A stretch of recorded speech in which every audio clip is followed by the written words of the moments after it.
z tego Aktału dojechać, nie wiem jak to widać. Przecież słychać na sobie. Do Aktału planowałem dojechać tutaj i przejście graniczne.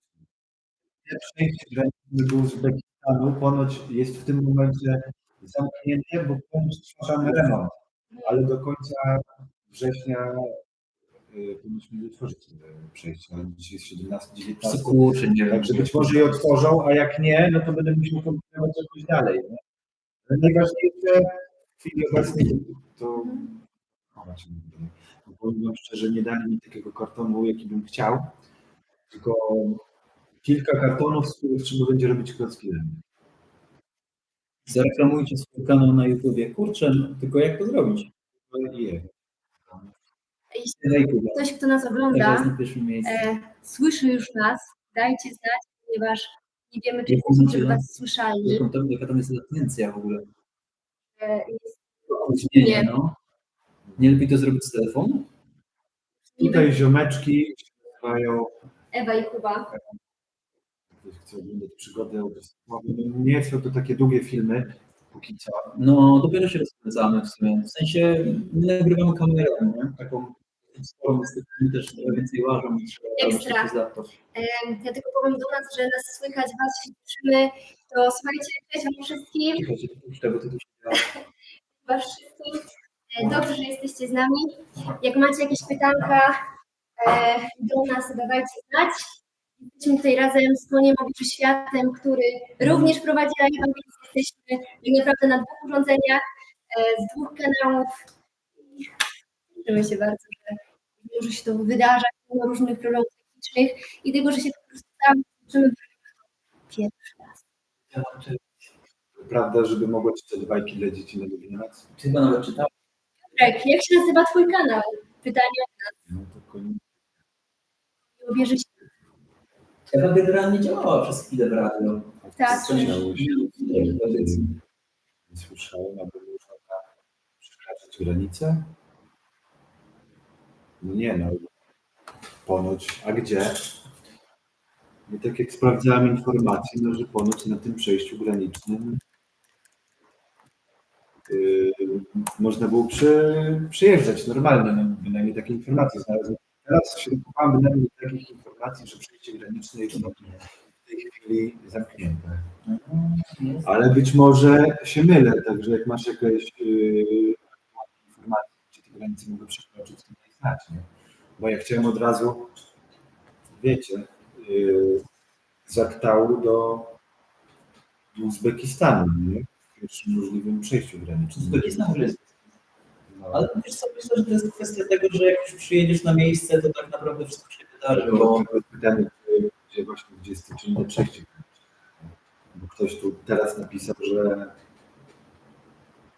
nie słyszał, że można przekroczyć granicę, a ja byłem do tej pory przekonany, że można. No, ty też masz, bo pojedziesz na przykład 100-200 km w jedno miejsce, to się okaże, że granica jest w tym miejscu zamknięta, i co, i wraca? No to jedziesz w drugie miejsce. No ale lipa trochę, nie? I faktycznie szukać tego spokój.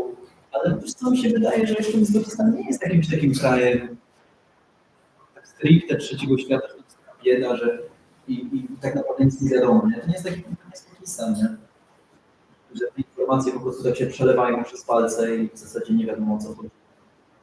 Pozdrawiam serdecznie całą ekipę, miło was widzieć. No ja też się ucieszyłem, jak skończyłem.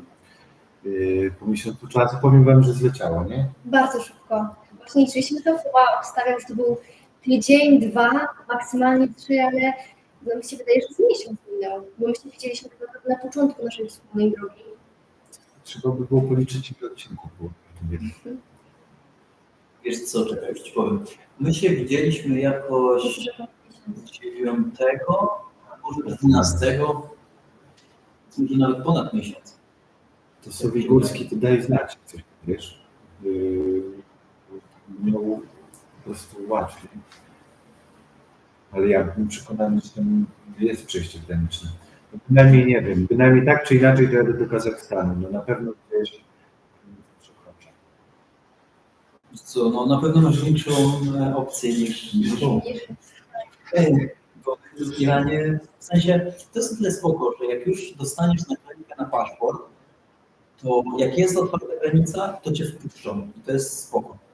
Jeżeli masz rewizę, to ona często nie działa, bo to nie jest stricte już coś przybite w paszporcie, tylko to jest coś innego. A jak masz coś przybite w paszporcie, to znaczy, że ty w ten i w ten dzień masz jakby przywilejowany do tego, żeby przekroczyć kraj. Bo ambasada ci już przybiła pieczątkę, ci sami ludzie, którzy w zasadzie współpracują ze sobą między krajnie, przybili ci pieczątkę, bo oni mogą wjechać, więc jakby nie są w stanie już cię cofnąć. Więc to jest to, jeżeli przekraczasz granicę lądową, to warto jest mieć na przykład w przypadku Indii tą naklejkę taką. Nie? Ja tak przekraczałem w Wietnamie i okazało się, że mam złą naklejkę, że mój numer paszportu jest tam źle podany, bo ja go źle wypełniłem.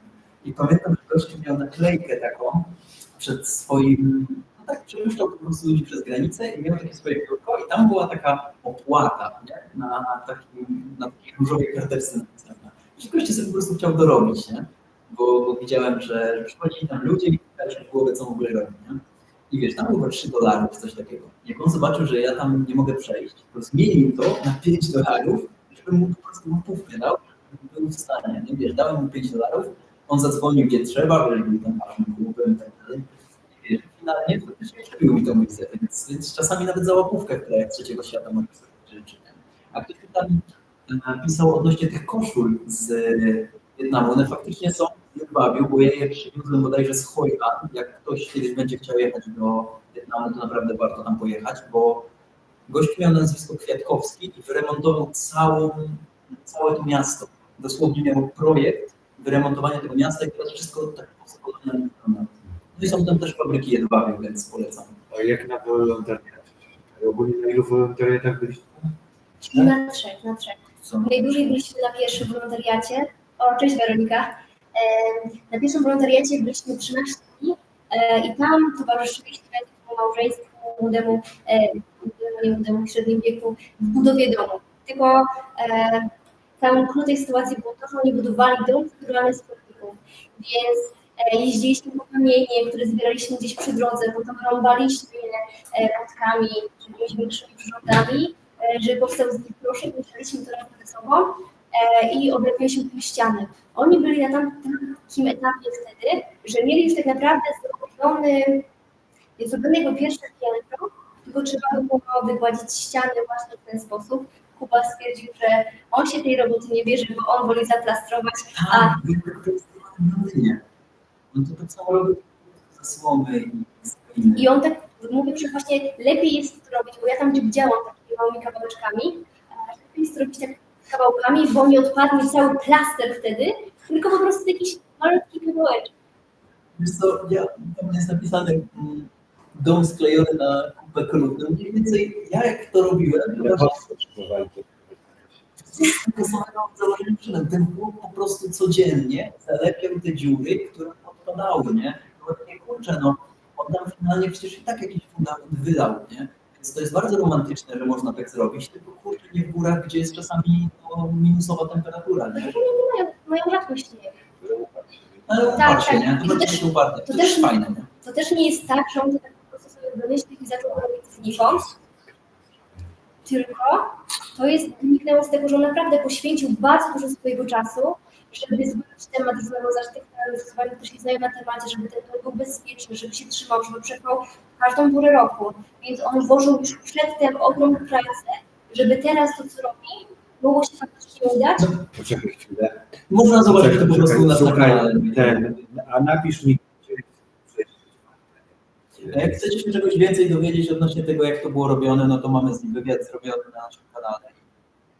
No kurczę, w sumie warto, nie? Ja to montowałem trochę czasu, żeby to było naprawdę w taki sposób zrobione. Może to obejrzeć. Ale chciałem ci powiedzieć, że ten gość sprawdza przejście. No. No, więc się zajmowaliśmy przez 2 tygodnie. Potem jechaliśmy, tak naprawdę mieliśmy jechać do Pizę, takiej starszej kobiety, która potrzebowała pomocy w domu i składach. Ma ogromny dom i ogromne terytorium, dużo roślin i po prostu potrzebuje silnych, młodych rąk, które pomogą jej to przetrwać, plus towarzystwa, jak to bywa. ona nas poprosiła, żebyśmy przedtem pojechali do jej przyjaciela, pomóc mu rozpromować jego kemping, pomóc mu założyć whatever. Zrobiliśmy, że się niestety nie udało. To jest naprawdę niesamowite. To, co się tam czasami dzieje między scenami, to jest naprawdę coś, co trzeba obejrzeć. Ja to sobie sam czasami oglądam i wierzę, jacy ludzie potrafią być. Nie? Wyglądasz mi na komunistyczną lewaczkę, kanał zgłoszony za propagowanie komunizmu. Oczywiście. No dlatego jedziemy w stronę ZSRR, nie? Bliżej do Nie no, w stronę Wietnamu, nie? Bo my przejeżdżamy, komunę, tak. przez Wszystko się zgadza. Indię.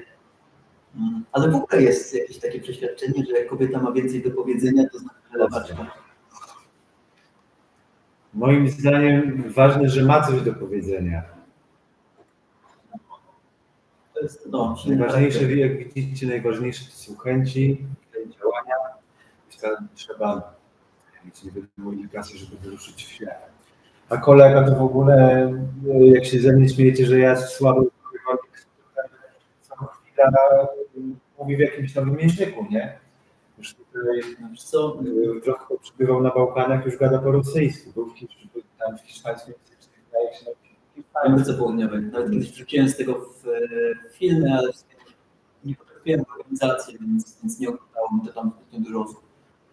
Ale w Ameryce Południowej się nauczyłem po hiszpańsku mówić. Także niektórzy ludzie mają do tego dar. Obawiam się najbliższej otwartej, pewnie obawiam się, że najbliższe otwarte przejście graniczne z Uzbekistanem jest koło Szymketu. Nie na 100%. A kurczę, co jest screena. No, tu się grubsze rzeczy dzieją faktycznie. Taki fajni jesteście. Fest bardzo szanuję takich wolontariatów. A gdzie aktualnie jesteście? Jaka następna stacja? No aktualnie jesteśmy w Kutaisi, tak jak w tytule odcinka. No i co? No oni przyjechali, żeby mnie odwiedzić, bo jechali do tej misji. Zmienili trochę plany, żeby się z nami spotkać. A ja czekam teraz już na samolot, nie? Czekaj, tam ktoś napisał. I'm from Brazil, don't speak Frances. No. Falałeś portugiesz? Bo w sumie jak mówisz po hiszpańsku, to możesz pogadać w sumie w Brazylii.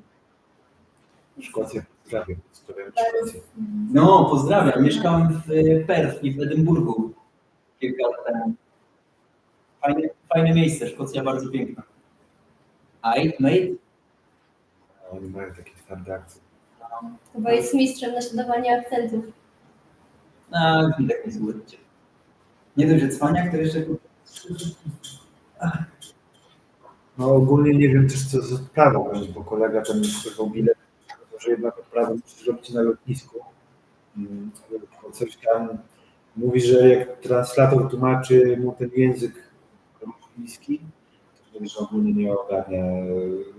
I mówi, że nie wie, gdzie ma wpisać datę urodzenia, nie? Bo tam, gdzie powinna być data urodzenia, wpisuje dane od paszportu, dlatego powiedział, że jedź po prostu wcześniej na lotnisko i zrób sobie odprawę na lotnisku, bo mówię, jak coś popieprzymy, to nie przylecisz do tego Kazachstanu. No, to jest to, zobaczysz sobie. Ja teraz widzę, że u nas napisał... Tutaj ktoś 10 lat w Gdańsku. Zatańczy się doczytasz. Co? Światowi napisał zatańczy i jeśli doczytasz. Kuba zatańczy, jeśli to czytasz. Oj, tutaj też jakiś... Pozdrawiamy Cię w ogóle, Światowidej. Naprawdę cieszymy się, że jesteś z nami. W sumie trochę przepraszam Cię za to, że Ci tak obiecałem, że pojedziemy do tam jednego miasta. Prowadzimy biura podróży. Ja jadę rowerem No ale do to nie działa nam. a Co? on jadę autostopem do Australii. To nasza podróż poślubna. Tak, także spotkaliśmy się po drodze miesiąc temu, poznaliśmy się, no i po miesiącu czasu znowu się spotkaliśmy. No i co, no moi nowi znajomi wrzucają filmy co 2 dni, a ja wrzucam filmy codziennie, nie? Także jak jesteś tutaj nowy, to subskrybuj kanał i możesz zacząć oglądać telenowelę, bo trochę potrwa. Na razie 94 dni. A to dopiero początek podróży. U nas jest 45, Bye bye. 45 dzień, 45, 46. Nie masz pieczek Nie mam, bo wiesz co, wymieniliśmy się numerami i ja myślałem, że je dogonię, a miałem potem problemy z tym kołem. No i musiałem łatać kapcia, no i nie dogoniłem. No, ktoś pisał, Acho que está hablando en no, yo puedo hablar un poquito español, pero la diferencia es que estaba en Brasil solamente 2 semanas. Odnosi portugalskiego, nie? Po portugalsku mówię troszkę. Portugalczyk, jakieś tam, nie? No, jak wąsa zapuszczę, jak wąsa zapuszczę. Wiesz co, ja generalnie mówię po hiszpańsku i da się z ludźmi w Portugalii czy w Brazylii dogadać po hiszpańsku, więc przekażesz informację, ale jej nie odbierzesz, bo nie jesteś w stanie zrozumieć, co oni ci mówią. A w takim autostopie, no raczej chodzi o to, żeby przekazać informację, więc to jest ważne. Kolejna wiadomość. Wspaniale. Coś tam. Da para entender, exactamente. A Barbara z Silva, pani mówi ładnie po portugalsku. On mi odpisał na Instagramie. A jak się nazywasz na Instagramie? Wiesz co, ja na Instagrama rzadko wchodzę, częściej na Facebooka, Messengera, ale no sprawdzę. Napisz swój nick. Bo znowu ekipę z Istambułu, pozdrawiam serdecznie. No, pozdrawiamy również. A chodnik. Это красное направо. Хорошо. Co to jest? Lustro. A, No kurczę, no co może być? Tak. Wiesz co, to jest zbiorcza lodówka. tak, można je używać. Można jej używać. Możesz tam też coś ugotować, czy coś tam robiłeś? Tak, ale jak ona coś tam zostawiała, to sobie nie mógł powiedzieć. A prosto i na prawo. No nie, tak. Tak w ogóle myślałem, że dzisiaj nic zrobić, bo jutro mam się pakować. No ja też bym się dorzuciła. No. Ogólnie ludzie, ja od śniadania nic nie jadłem. Ja też. Podróżuję. Nie, ja podróżuję sam, a oni podróżują we dwóch. I się tak łapiemy po prostu na trasie. Tak, tylko ja jadę rowerem, a oni autostopem. I wiecie, jak oni mogą złapać autostopa na strzała 1000 km, to zanim jadę przez miesiąc, załóżmy z Istambułu do Gruzji, a oni sobie siedzą na tym workawayu różnych ludzi, pracując sobie, no to potem dobijają do mnie i się tak spotykaliśmy co prawda pierwszy raz, ale powinni ostatni, bo do Australii, oni jadą do Australii, jadą dookoła świata, także jeszcze długa droga. Ktoś tam swoją drogą nas pytał przed chwilą, gdzie nas można znaleźć, to może po prostu zrobię tak. Czy to jest, mogę tak pokazać? A 30. Nie wiem, czy tak będzie widać. No to powiedz proszę.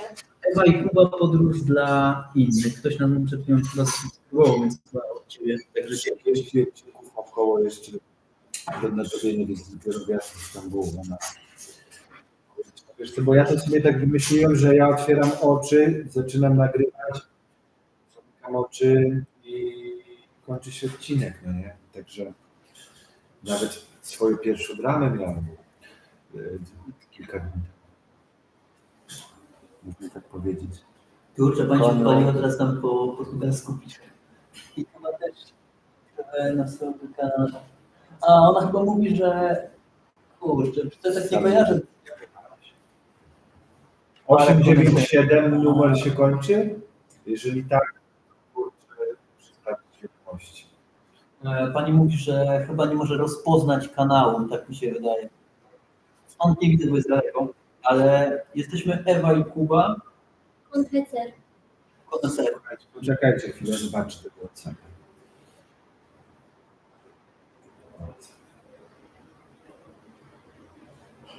A z nami widzę, że jest 5 osób. Kurczę, mam tam jakieś 19 nieodczytanych wiadomości na WhatsApp, także być może No, czytałem. też napiszcie komentarze, to też będziemy odpowiadać na nie. Tak staram się manewrować na dwa. Punktowanie najważniejsze pod uwagę, bo ciągiem z Aktału do Almaty, dalej rowerem z Uzbekistanu.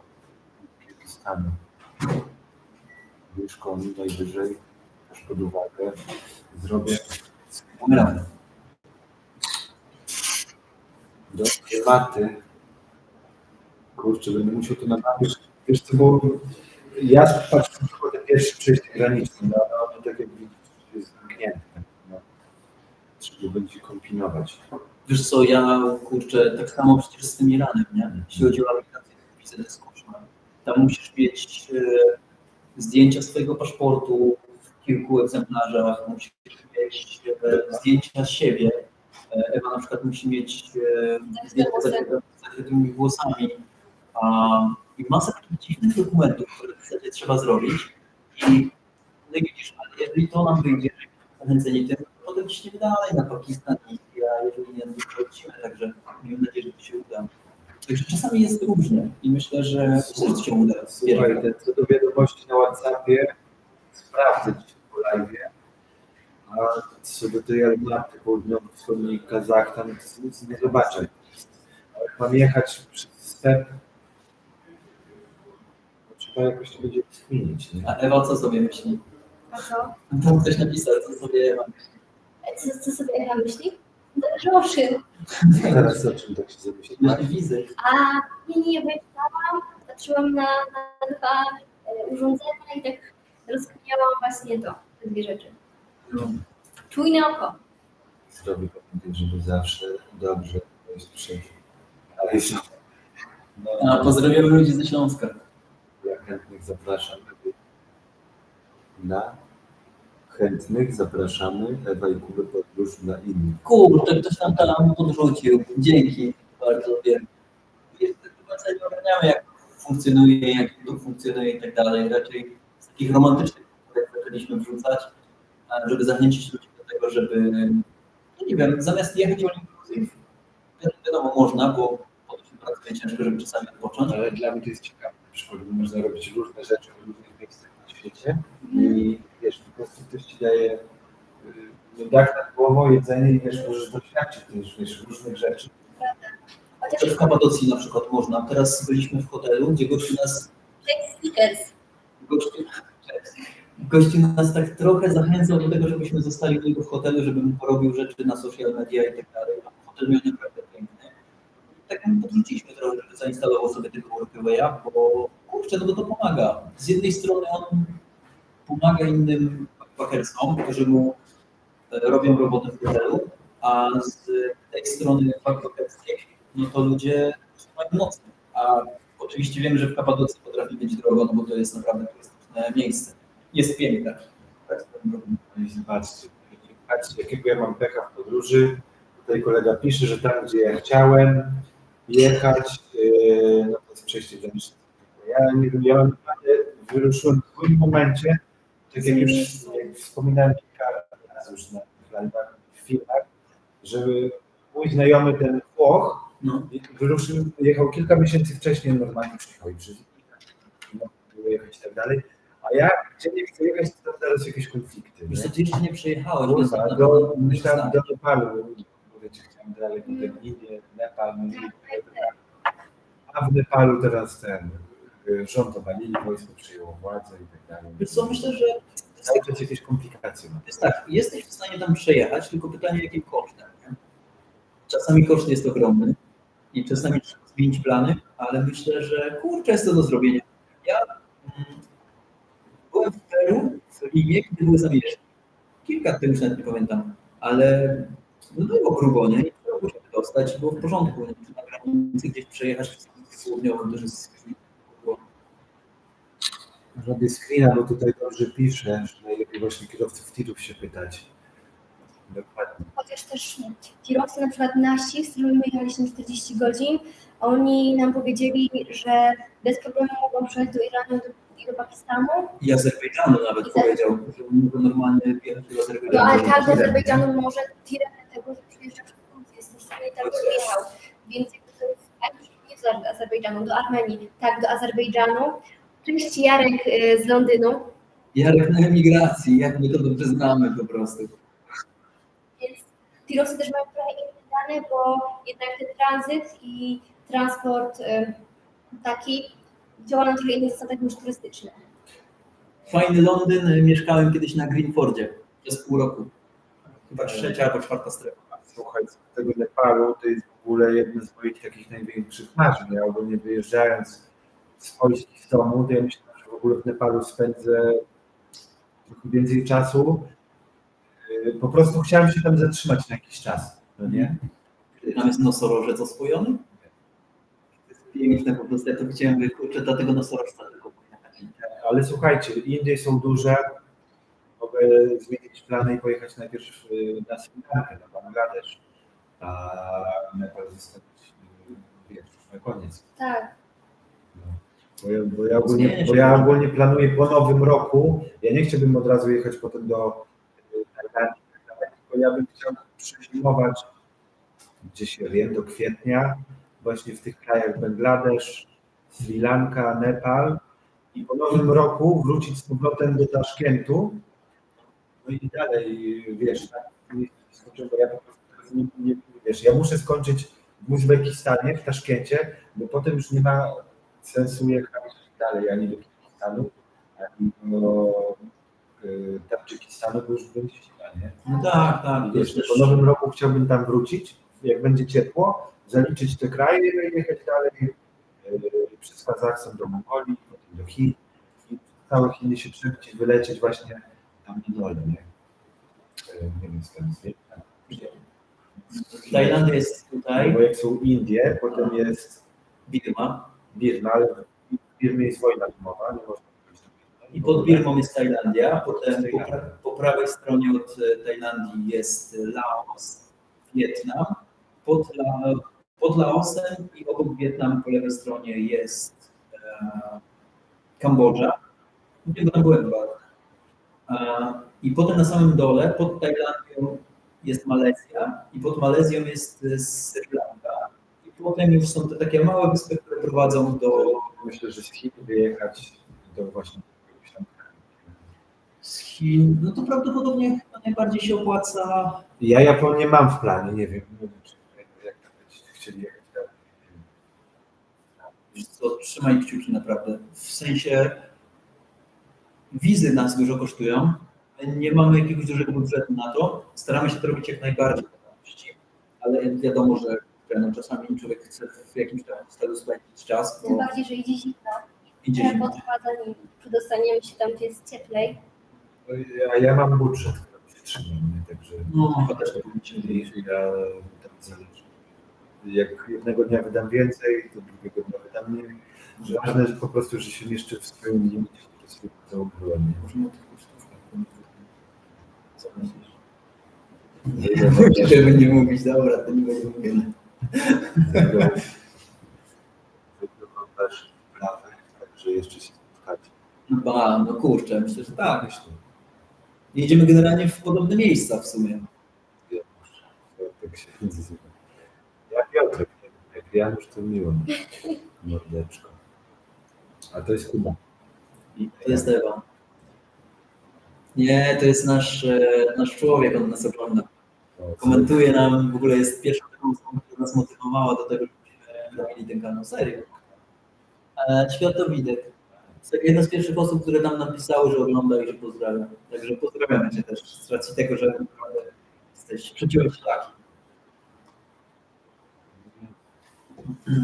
A jeśli chodzi o ten nocleg, to w sensie w ciepłych krajach, nie? Myślę, że faktycznie najlepiej się przedostać do Tajlandii, tam się zimać. Bo tam jest jeszcze w miarę ciepło w zimie. Byłem w Bangkoku mniej więcej jak był grudzień i było w porządku. No tylko wiesz, trzeba przejechać przez Birmę, a tam jest teraz stan wojenny chyba. Coś na takiej zasadzie. Tam w tym momencie gościu, który wcześniej był takim dyktatorem, przejął władzę, bo mu się odwidziała demokracja. Jak nowe opony, wiesz co, nie kupiłem tych opon, jakich chciałem, ale wydałem bardzo dużo tych opony. Zapłaciłem za nie więcej niż jest w internecie, no tyle, że pan wcześniej narzekał, że oni płacą cło i tak dalej. Po prostu on, ściągając niektóre części z Europy, musi tam zapłacić taki podatek, jak ja płaciłem. I jego też to nie ominęło, i Dubinali nie miał, i Skingów nie miał. Powiedział, że może je ogarnąć, ale na koniec miesiąca. Także mam opony, które się nazywają Harden. Antyprzebiciowe to podobne. No kupiłem co było. Jak możecie czas w kanion, tutaj wysłałeś. Ja jutro na pewno od rana będę musiał złożyć rower i dopiero jak spakuję rower w tego godzinę, będę mógł myśleć nad rzeczami innymi. Ja dzisiaj jeszcze chcę zrobić plan. Pozdrawiam całą trójkę. Kibicuję wam wszystkich. Dzięki. No, Dbajcie o dzięki, siebie. to się motywuje. W ogóle ty nas zainspirowałeś tak naprawdę do założenia kanału i pokazywania tego ludziom. Ja wcześniej to miałem, ale to nie byłem zdemotywowany, bo faktycznie to tak trochę powoli idzie, nie? Że tam subskrypcje i tak dalej, że ludzie czasami komentarzy piszą i wiesz, ja to sam też pomagam, nie? No bo ja też często nie piszę. Teraz zobaczmy wagę tego, że faktycznie jest to ważne dla twórcy, no i tam gdzie mogę to zostawiam komentarze, nie? Spoko. Co do mleka, nie mam, rozumiecie, że czujecie, że miał ostatnią tubkę mleka, bo minęło opony i miał tylko, zostało mu tylko jeden, zapomniałem jak to się nazywa, co się wsadza w dziurę, nie? Ostatni ten mi dał, kurwa. Co? Ostatni taki zestaw naprawczy mi dał.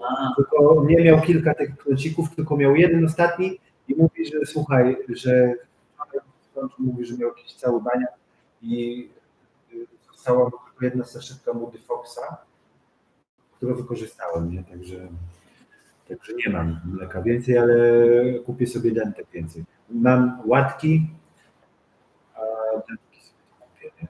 Także myślę, no, że jak teraz zalał mlekiem, no myślę, że chyba nie złapię zaraz tak szybko kapcia, nie? Ile dziennie pokonujesz kilometrów? To jest do nas czy do ciebie? Ile ty koni codziennie pokonujesz kilometrów? Gitara będę się słabiej toczyć, czy sobie ogarniesz. Gitarę to on tutaj ma, pokaż, zagraj coś. Ale tego nie będzie słychać, to jest banjo. Chyba umie grać na Na wszystkim, co ma struny. I w co można uderzać. Więc jestem cwaniakiem. To jest banjo, Lele. Na 6 strun. No ja różnie pokonuję tych kilometrów, zależy jak noga podaje. Do setki, nie spieszę się. No. Z 600 potrafimy zrobić. No ostatnio ile? Z jednym kierowcą?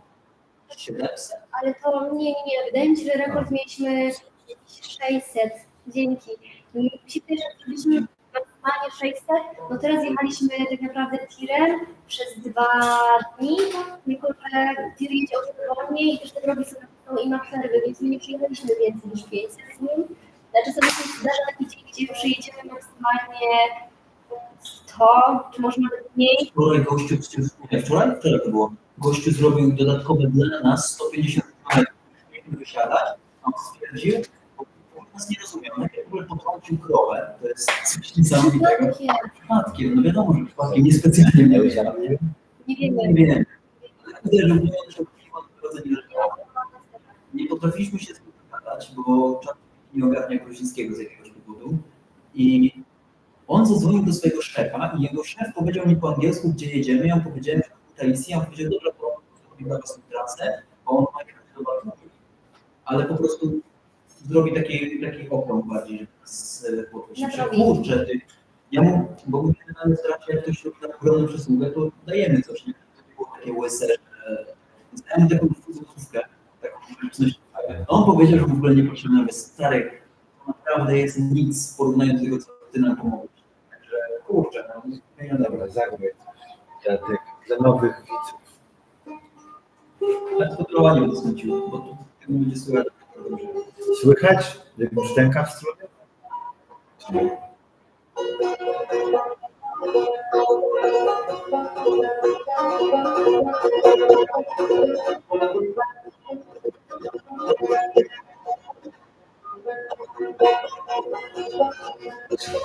No nie będę śpiewał, bo jak ja śpiewam, to się organista w kościele zmieni. Słychać jak gra?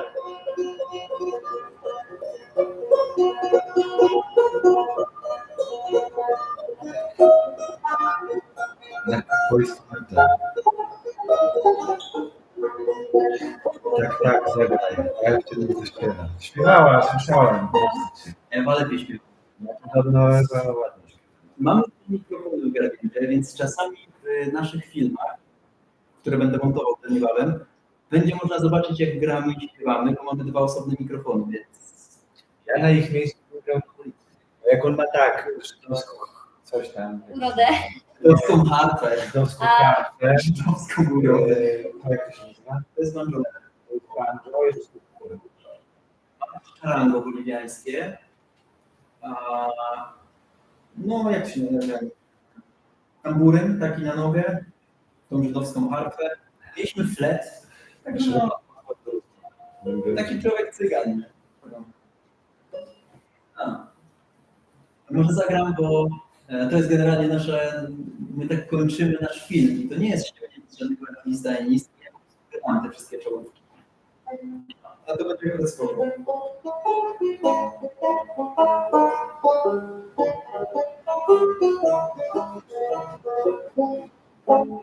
No, ja to często słyszę.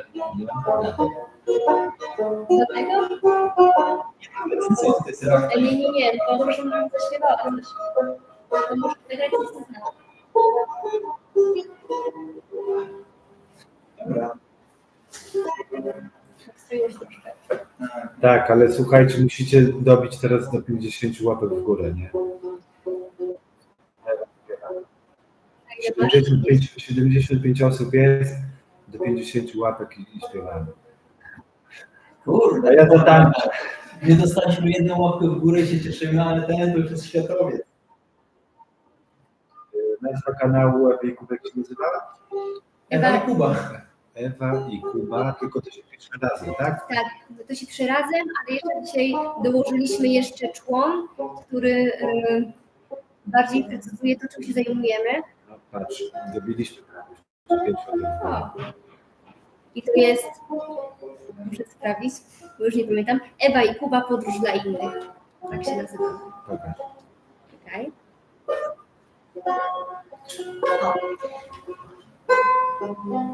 Tylko jest w lustrzanym odbiciu. Jeszcze dzisiaj wina nie piję. Wstydzę się. U nas piszą, człowiek orkiestra, zawsze można to robić grając na ulicy. Wielu ludzi tak robi. To prawda, uważam, że chyba powinien to robić i myślę, że zbliży się jego czas, kiedy zacznie. Tak, bo to jest akurat hit, bo ostatnio jak byliśmy w górach, jadąc tutaj, Dawajcie jeszcze 4 łapki. I śpiewamy. zagrałem na Stare Małżeństwo. Zagrałem na rezonancie gitar, to jest taki slide gitar z obcinacza do paznokci. Także no trochę się też u nas czasami dzieje fajne rzeczy. Co tam zagrać? On może najpiękniejszą podróż. Ja nie wiem tego. 3. To ty masz. Jeszcze 2. Ewa też potrafi grać, bo jest nauczycielką muzyki. Ja tylko na nerwach. Ja tylko na nerwach. To jest... Ale fajnie, ja też chciałem być. Też. Siema. Dawaj od razu mordeczku łapkę w górę, bo jeszcze jedna i Ewa będzie śpiewać tutaj. Wstydzisz się 5 minut po tej dramie. Nie wstydzę, odpowiedziałem na to w dzisiejszym filmie.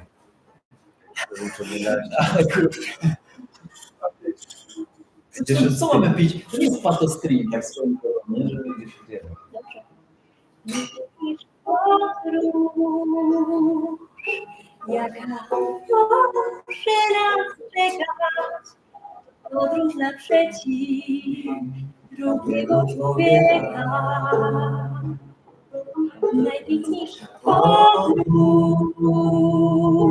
jaka może nas czekać, podróż naprzeciw drugiego człowieka. Ewa ma głos. Czasami nagrywamy faktycznie jakąś muzykę w trasie, także można to posłuchać. Służyli na brawa. No nie będziemy tutaj grali, wiesz, ale faktycznie czasami sobie gramy wspólnie. To jest to, że nie będziemy... Nie wiem, która jest godzina. 19. 21. My mamy 2 godziny do A, przodu. to jeszcze. Godzina. Pięknie. No i ja też jestem uczulony na takie właśnie granie. Dzisiaj Ja też. tutaj jest kilka. Nie. Jest pera, jest teatr. No dzisiaj Ewa jedliśmy, znaczy nie, ciepłą bułeczkę i było jakiś spektakl był normalnie grany. Czuję się jak na oazie. Elegancko. Fajnie, ale jakby miał gitarę na rowerze i wygrał w miastach, no i tyle.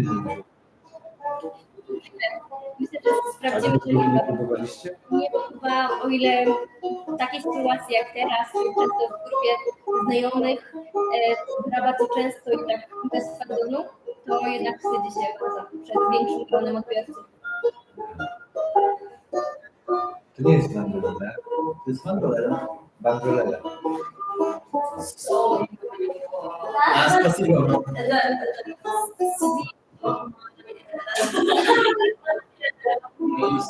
Spasibo.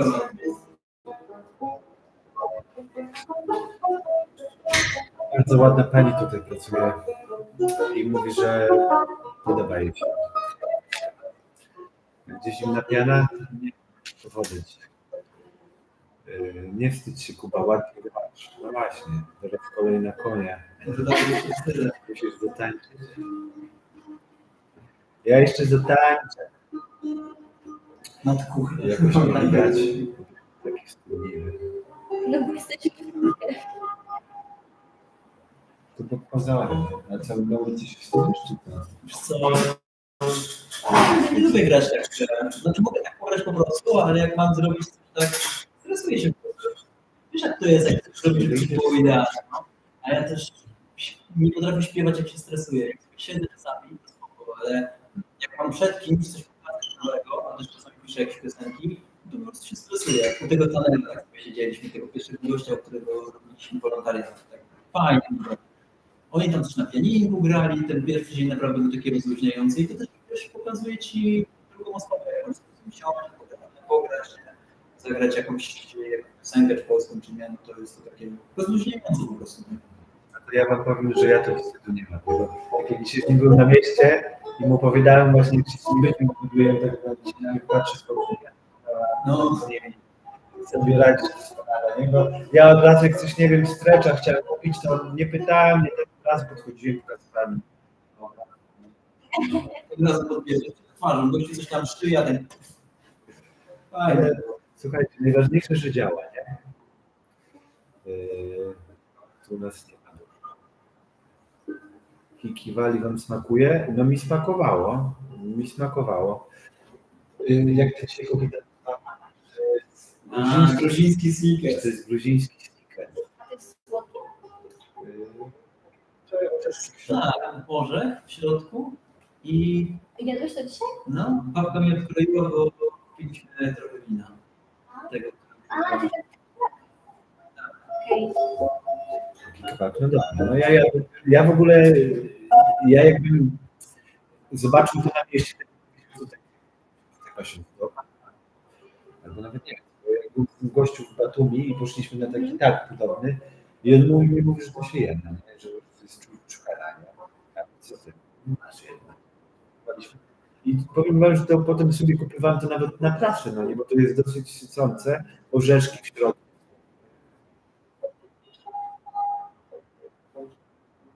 O, widzisz, Kuba gra, koniu tańczy na ulicy, zbieracie 1000.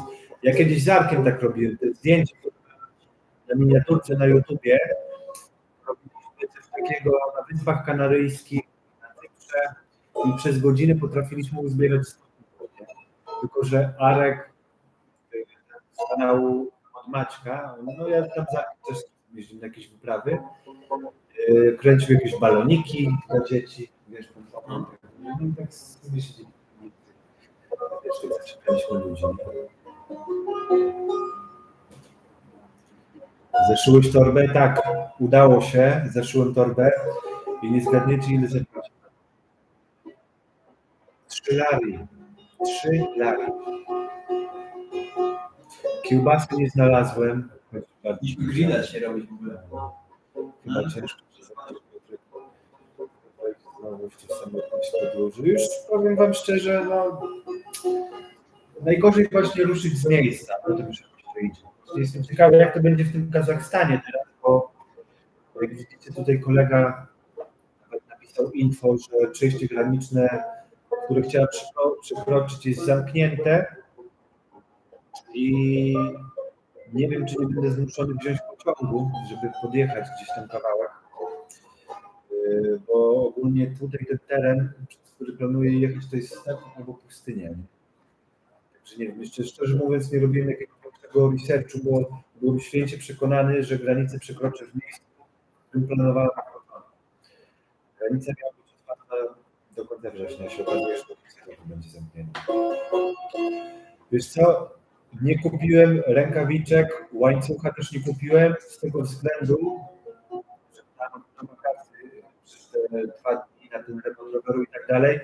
I z informacji, których się dowiedziałem od miejscowych tutaj i z informacji w internecie, że Kazachstan jest 30% tańszy niż Gruzja, także resztę rzeczy postaram się kupić w Aktau. I kolejna sprawa, mam tu 32 kg przewóz roweru i 5 kg mogę wziąć ze sobą, a kompletnie nie wiem, ile te rzeczy ważą. I także jak to będę się pakował, to spróbuję się jakoś zapakować w taki sposób, żeby pudło, co jest, to robili w ogóle, to no, ale jakoś mi pomogło to zrobić, bo nie mam jednego dużego kartonu, tylko mam kilka kartonów, z których będę musiał robić tyle i ostryczować.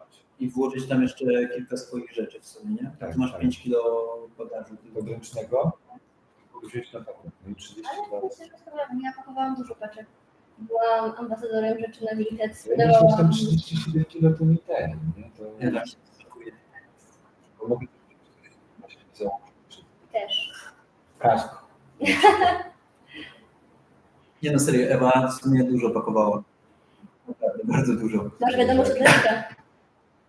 Zagrajcie bimbrowników. Pozdrawiam Cię, Eryk. Cieszymy się, że jesteś z nami. Bimbrownicy zawsze na propie.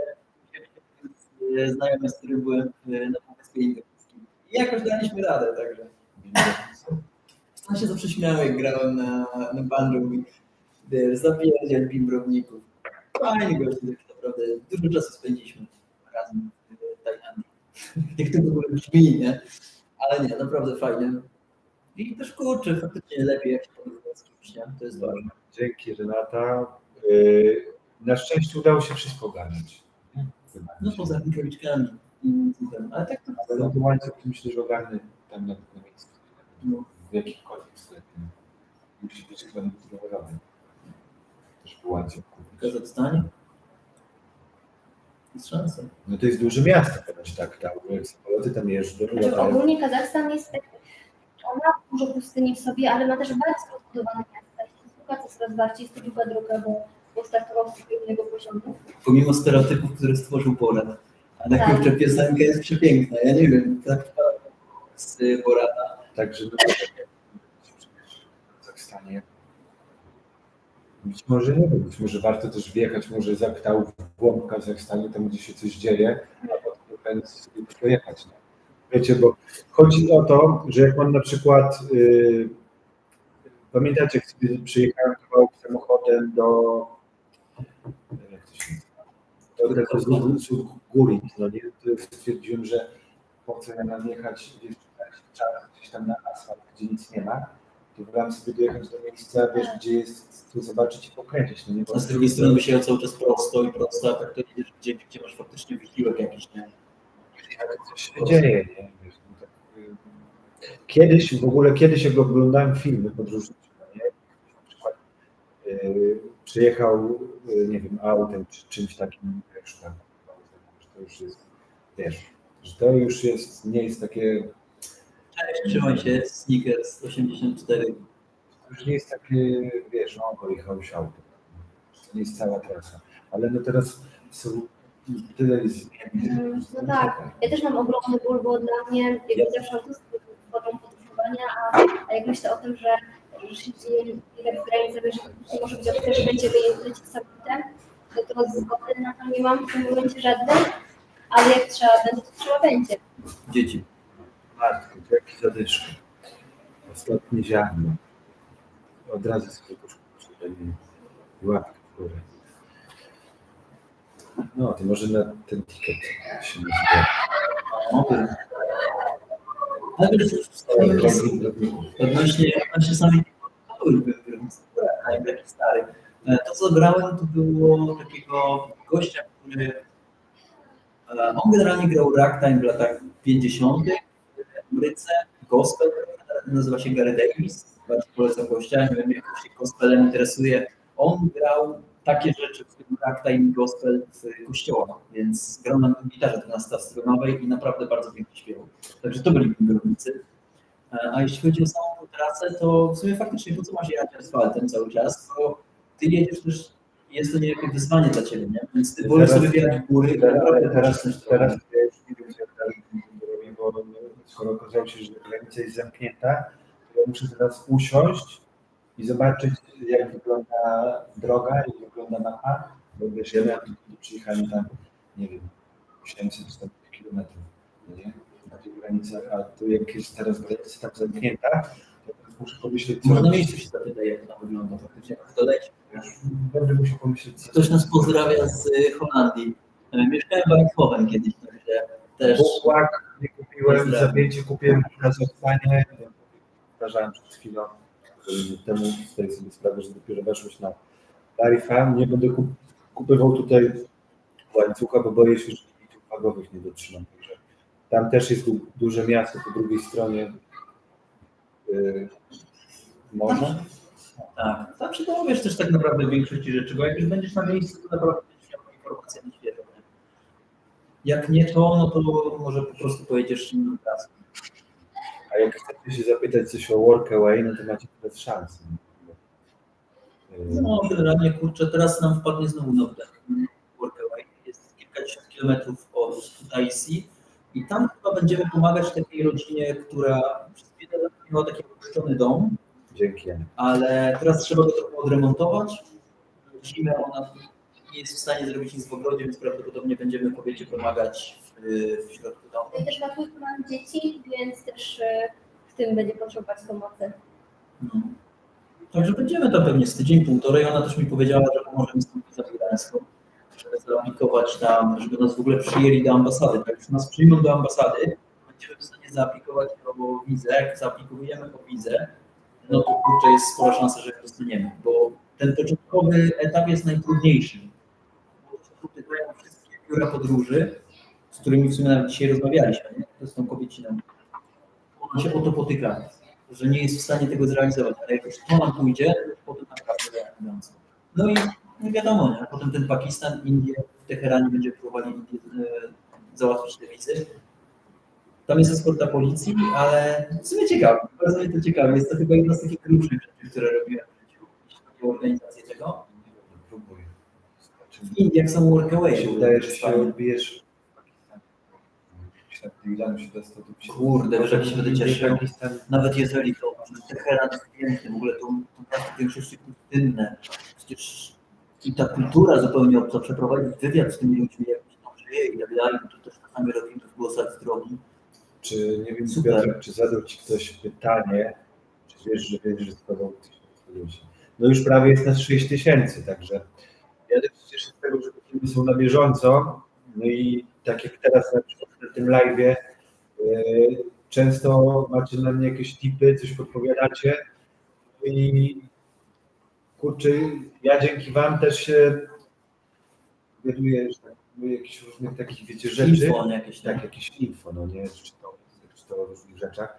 Także no widzicie, przed chwilą się dowiedziałem, że granica, którą chcę przekroczyć, jest zamknięta. A co to za trio? No to jak jesteś tutaj od początku, teraz, no to ja jadę rowerem dookoła świata, film wrzucam codziennie, także możesz zasubskrybować, a tutaj moi znajomi jadą autostopem do Australii. I dalej, jeżeli się uda. Dalej. Trzymajmy kciuki za to. Nie by było dookoła świata, ale tak nasz budżet to nam raczej nie pozwoli na to. Się uda dookoła świata, no naprawdę. To jest podróż po ślubie, generalnie, a tu jest dookoła świata. A bagażnika się nie udało naprawić, w sklepie rowerowym bagażnika też nie było, ale powiem Ci, że póki co ten bagażnik się bardzo dobrze trzyma, nie? A ktoś w ogóle mi dał tip, żeby po prostu poszukał jakieś rurki i za tego tymi trytytkami, nie? Że wiesz, że tam Masz gdzie... trytytki? Mam trytytki, ale nie mam takiej rurki. Tam gdzie pękło, to jakby, wiesz, założył na to taką rurkę i przy tegocił, to by się trzymało. Nie mam takiej rurki, ale to i tak bardzo sztywno się trzyma. Także na razie jadę tak jak jest. Ja maksymalnie przejechałem do Gdańska z Bielska-Białej. 600 km. Oponki, kurczę, Maxis Arden. Trochę mniejsze niż tamte, co miałem. 27,5. Rozmiar 2. Chciałem czekać na ten. Wiesz, co to są kolosy? No, kolosy to jest taki festiwal podróżniczy chyba.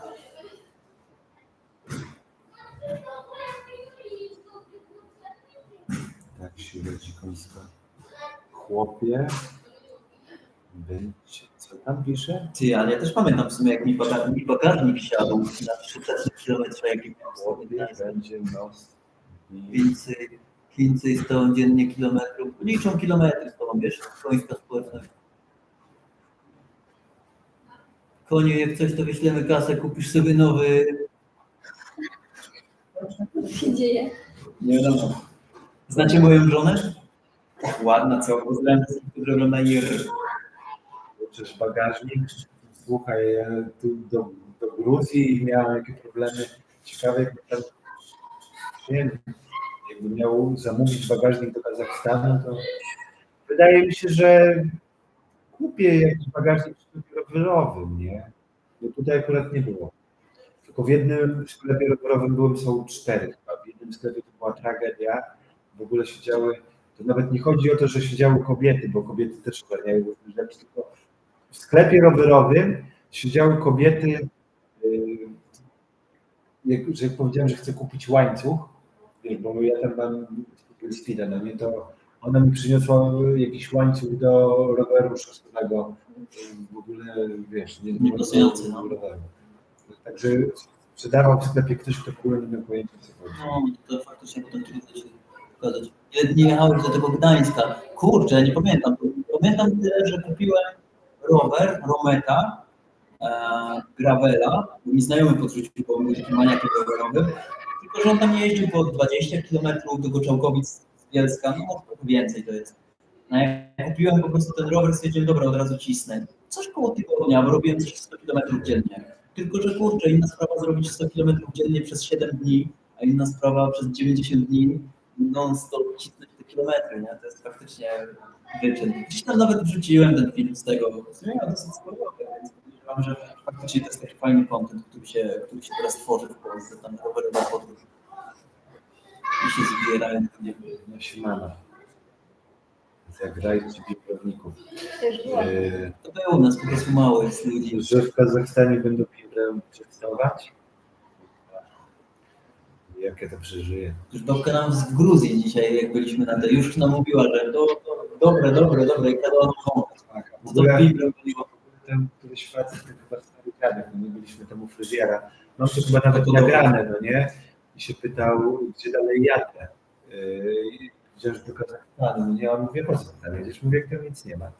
No to tam nic nie ma. To jest jeden z nielicznych krajów, w którym Związek Sowiecki zrobił coś dobrego. Pomyśl sobie, jaki to jest punkt wejścia. Kazachstan też przez coś, bo Kazachstan też Pracę jest, na nim, jakby tak. jest niesamowity pod względem przyrody i natury i tego, Dzikie że konie.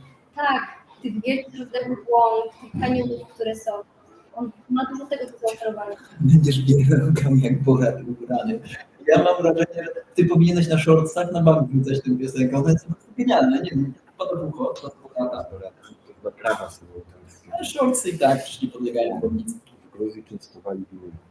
Tylko, że koniu na kolosy, to w 2029 najwcześniej będzie miał czas wpaść. No już się nie będę spieszył. Na pewno jak już minę, jak dojadę już do Indii, no to wtedy już mam luz, nie? Wtedy już mam luz. Może nawet będziemy my Ile miesięcy chcesz być w tej podróży? Co? Jak wyjeżdżałem, to myślałem od roku do 4 lat, na tyle mamy włożone pieniędzy. Ale tak naprawdę nie wiem. Nie spieszy mi się. Od września tego roku jestem singlem. Rodzice nie żyją, dzieci nie mam. Nikt na mnie nie czeka, nikt mnie nie kocha. Poza moją siostrą i dziećmi. Także nie spieszy mi się nigdzie. No, tworzyć społeczność. Po prostu jadę. Mam kierunek i po prostu jadę. Nie mam jakiegoś sztywnego planu. To chyba też Co my chcemy na pewno dojechać do tej Adelaidy i to jest jakby nasza podróż poślubna. Nie? A no mi się marzy pojechać z powrotem do Ameryki Południowej. W sensie, jeżeli to wyjdzie i tak dalej. Nie chcemy dookoła świata jechać. Nie? Jeszcze co prawda nie mamy tego kanału zorganizowanego, więc w sumie też poprosilibyśmy trochę, że jak macie jakieś obiekcje w stosunku do naszego kanału, to fajnie by było nam trochę podrzucić jakieś rzeczy, bo dopiero zaczęliśmy. To już jest stary wyjadacz, więc też nam trochę podrzucił kilka opcji. Ale jak wy macie jakieś pomysły, co możemy robić lepiej, co możemy zmienić i tak dalej, czy miniatury dobre, czy nazwa nie tam, czy coś takiego, no to faktycznie my bierzemy to pod uwagę i naprawdę też staramy się stworzyć taką społeczność wolontaryjną, z której potem będą mogli skorzystać inni ludzie, nie? Że możesz sobie przyjechać do Turcji, zobaczyć, jechać do Tanera, pomóc w budowie domu z gliny i on się ucieszy, bo będzie miał ręce do pracy. Ty się ucieszysz, bo pracowałeś u gościa, którego widziałeś na YouTubie, a jest gościem naprawdę super, albo u Szerefa, czy u tej Hafizy, u której pracowaliśmy, czy jeszcze u innych wolontariatów, które będziemy używać gdzieś tam w Indiach, czy w Tajlandii, przecież Screena zrobić. tutaj można, Na przykład tutaj w Gruzji jesteś w stanie ogarnąć sobie wolontariat przy herbacie i pracujesz sobie po prostu robiąc herbatę. Takiego gościa, który jest rzemieślnikiem, przynajmniej tak się określił jako na Workaway. Tak się nazywa aplikacja Workaway, polecamy założyć naprawdę. Dzięki Paweł za tą wiadomość. Możliwe, że odcinek 8.9, a dzień wyprawy 93.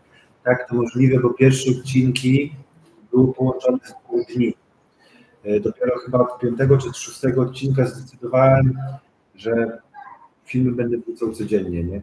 Ale na przykład jakby jakiegoś filmu nie było któregoś dnia, to znaczy, że mogę nie mieć internetu, ale odcinki są ponumerowane, także jakby na przykład zdarzyło się, że nie wrzucę filmu, to potem tych filmów może być 2 albo 3. Także częstotliwość montowania filmów zostaje zachowana i zaczynam nagrywać film od rana, kończę wieczorem. Także tutaj się nic nie zmienia. Tylko no mówię, trzeba pilnować numerów odcinków. Kazachstan centralny, większa część kraju to step, wielka pustynia, północ to takie wioski i miasta jak w Rosji i prawdopodobnie są bardzo ciekawe góry. Zrobiłem screena, zobaczymy jak to będzie. Za krótkie odcinki macie. Wziąłem to pod uwagę, będą teraz dłuższe, po 20-30 minut może. Bo ktoś mi tam napisał właśnie, że za krótkie trochę. Także no, chcemy też kurczę zrobić taką społeczność. A Kazachstan kurczę pięknie, dzikie konie, Mongolia potem w ogóle no, naprawdę nie byłem nigdy, ale po rusku mówisz w sumie trochę. Widziałem must have tej podróży. Must have, to chciałem Nepal bardzo, nie? No i chyba kurwa zrobię wszystko, jeżeli dostanę się do tego. Bo wiecie, do tej pory do Nepalu można się było przedostać przejściem lądowym z Indiami, no i na granicy w Białorusi. No tak. A teraz no na razie to tam rząd upadł i ciężko sobie powiedzieć. Z Podkarpacia? Podkarpacie pozdrawia. Kogo znam z Podkarpacia? Kasper jest z Podkarpacia? Znaczy, no, tylko Poli Później doszły szwagier jest, znaczy przyszły szwagier, mam nadzieję, że szwagier jest z Podkarpacia. Właśnie widzisz, bo napisałeś, czy może nazwa autostopem przez świat byłaby bardziej przyciągająca. I właśnie dzisiaj się nad tym zastanawialiśmy, nie? Bo ja mówię do góry, słuchaj, bo jak ja na przykład szukałem jakichś treści w internecie, na przykład o podróżach rowerowych czy o wyprawach rowerowych, no i patrzyłem na nazwę kanału i mi się na przykład tak wydawało, że na przykład nazwa Ewa i Kuba, przez za dużo nic nie mówi, że jest ten kanał, wiecie o co chodzi, że musi tam być jeszcze jakiś drugi członek po prostu, nie? Żeby, no na przykład, nie wiem, jest kanał Przez Świat na Fazie, no to już wiadomo, że jakiś kanał podróżniczy, czy coś takiego, no nie? No tak. I ja myślałem, żeby oni celowali na przykład w The Workaway, bo mi się wydaje, że jeszcze takiego kanału na YouTubie z taką tematyką to nie ma, bo są na przykład kanały, które jeżdżą autostopem, no nie? Ale nie ma czegoś takiego, jak oni robią, że jeżdżą autostopem od miejsca do miejsca i spędzają czas na tym Workaway, no nie? Że tutaj gdzieś tam posiedzą, tu za chwilę gdzieś tam posiedzą. I mi się wydaje, że dla widza to może być bardzo ciekawe, no nie? Żeby zobaczyć właśnie, jak wygląda praca w różnych miejscach świata z różnymi ludźmi. Pytałem się o ten miód. Nie wiem, jak to... Ale wiesz co, czy coś po tym było? Na pewno schudliśmy, jeśli chodzi o portfel, bo kosztowało 300 zł za 250 gram. Generalnie, nie wiem, ja nie jestem jakimś typem, który bierze nie wiadomo co, Kiedyś o tym czytałem, bo w Nepalu jest to dosyć popularne, ale my tego nie próbowaliśmy jakoś mega, wiesz, no generalnie to jest trucizna bardziej, więc brałem to z tym gościem z Tanerem, u którego mieliśmy pierwszy wolontariat, bo on chciał spróbować i mówił, że bardzo był tak ciepło na żołądku. Dla mnie on był gorzki, ale taki jedyny miód w swoim rodzaju naprawdę. Jest warto, żeby spróbować, czy to brać na dłuższą metę. W sumie nie ma po co, bo kosztuje to 300 zł za 250 gram. Nie, bo Jacek jest mistrzem w tym momencie. Musicie się nazywać Ewa i Cwaniak. No i fajnie. No chyba, że przychodzi do grania na gitarze, to wtedy jestem szary, czyli jak? Nieśmiały. Ten gościu w imieniu Róży, który mu się myliły języki. Jak ktoś czytał imię Róży, to pozdrawiam. Ej, ale on już tam coś miał wcześniej, także faktycznie jest taki, to jest ten sam gościu, ostatni ziarno. Dobrze mówiłem, czy nie? Wcześniej, co o tym myślicie? Chorzów pozdrawia. Koniu, jakich innych youtuberów rowerowych, podróżników śledzisz? Tak szczerze mówiąc, to żadnych, bo kurde, wiesz co, ja czytałem na początku książki w tej tematyce, jeszcze zanim YouTube był popularny, to taka para jechała rowerem dookoła świata, taka Adela i taki Chris, i oni prowadzili vloga i to, wiesz, na tamte czasy to było popularne, ja czytałem tego ich vloga i też ich wspierałem podczas tej ich podróży. I oni właśnie też jechali rowerem dookoła świata, tylko oni jechali najpierw przez Afrykę, potem przez obie Ameryki, no i Azję, no ja jadę trochę na odwrót, w ogóle w całym innym kierunku jak oni. No i ja się bardziej jakoś tak zainspirowałem i na początku ja na przykład biegałem maratony, ja byłem wpatrzony w maratończyków, bardziej w tą stronę moje oczy były skierowane, także jakieś filmy o bieganiu oglądałem. A Piotra Stryża się kojarzę, ale no i jego filmy oglądałem, ale on tak nie ma co, tak, no. On tam ma jakieś 2 filmy. On do mnie napisał, gdy my się kiedyś zgadywaliśmy z Piotrem Strzyżem. Bardzo fajny, ciepły gościu, tylko po prostu on nie jest zbytnio ogarnięty, jeśli chodzi o kanał na YouTube, ale książki ma naprawdę świetne. Miałem mu ogarnąć social media, ale nie wyszło. Wiesz co, i odkąd tak zacząłem sam podróżować, to ogólnie tak naprawdę to teraz to tylko oglądam Michała Patera. On dalej nagrywa coś? Ale tylko te odcinki z Rosji, bo tam jakiś Madagaskar czy coś to nie. Kiedyś oglądałem jeszcze przez Świat na fazie, ale potem już też przystałem, bo jakoś nie wiem, przestało mi się to podobać. No zainspirowałeś się i przeszedłeś dalej. Znaczy on robił, mi się podobało, jak on jeździł z hajsu. Nie, jak on jeździł autostopem, no nie? A teraz potem on jakoś zaczął to inaczej robić. Tak jakoś, no nie wiem, jakoś tak po prostu przestało mi się podobać. Tak, no bo kurczę, dużo odcinków zrobił. Potem zrobił gotowanie na fazie. Ja naprawdę to jest moja inspiracja. Gościu bez języków potrafił dojechać do Ameryki Południowej. Dla mnie to była sroga inspiracja. Sam marzyła mi się przez to Ameryka Południowa. Pamiętam pierwszy dzień w Kolumbii, jak przylecieliśmy, to się bałem wysiąść wyjść z lotniska, bałem się, że dostanie kosę pod żebro, czy coś takiego. A tu się okazuje, że ci ludzie naprawdę są mili. Te stereotypy to są wręcz przywrócone. Zadawaj Zbigniew pytanie, bo pisze, że chcesz. Co dają podróże? Co dają podróże? Puedes hablar español, por ejemplo.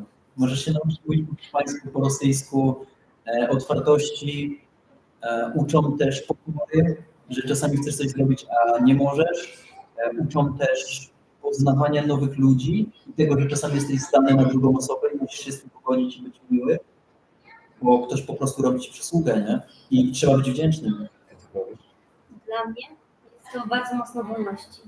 Po takim doświadczeniu, że istnieje życie poza etatem, poza takimi mocnymi ramami, poza takim systemem, który mówi, że jedyna słuszna droga to jest pójść na studia, znaleźć pracę, odkładać mieszkanie, wziąć kredyt, założyć rodzinę i tak żyć. Wkładać swoje marzenie na półkę, aż w końcu przyjdzie jakiś magiczny moment, w którym będzie można je z powrotem wyciągnąć. Tylko w ten moment właśnie jakoś o to zapomina, ale już ciało nie pozwala na to. Więc dla mnie jest to przede wszystkim o wolności. A mi co dają podróże? Na początku to była ucieczka od jakichś tam moich nałogów, a potem to było przesuwanie barier, że chciałem robić coraz trudniejsze rzeczy, bo tam jeździłem na maratony, jakieś trasy bikepackingowe, no nie? Taka trasa, którą robiłem, taka Kaukas Cross, no to wcześniej robiłem takie rzeczy, ale im dłużej podróżuję, im dłużej siedzę w tym świecie podróżniczym, to podróżowanie moim zdaniem to jedno, ale wydaje mi się, że najtrudniejsze to są spotkania z ludźmi, czy z nimi, czy kogoś poznasz po drodze, bo mi się wydaje, że świat wcale nie jest taki, jak pokazują nam w telewizji, że ludzie tak naprawdę są otwarci na drugiego człowieka, tylko czasami właśnie trzeba do tego drugiego człowieka podejść, coś zapytać, no nie? No to tak widać, jak świat robię. Są różne światy w ogóle. Ja od razu wchodzę i mam coś takiego, jak tego człowieka już znałem. Tak, no, to jest fajne, taka otwartość.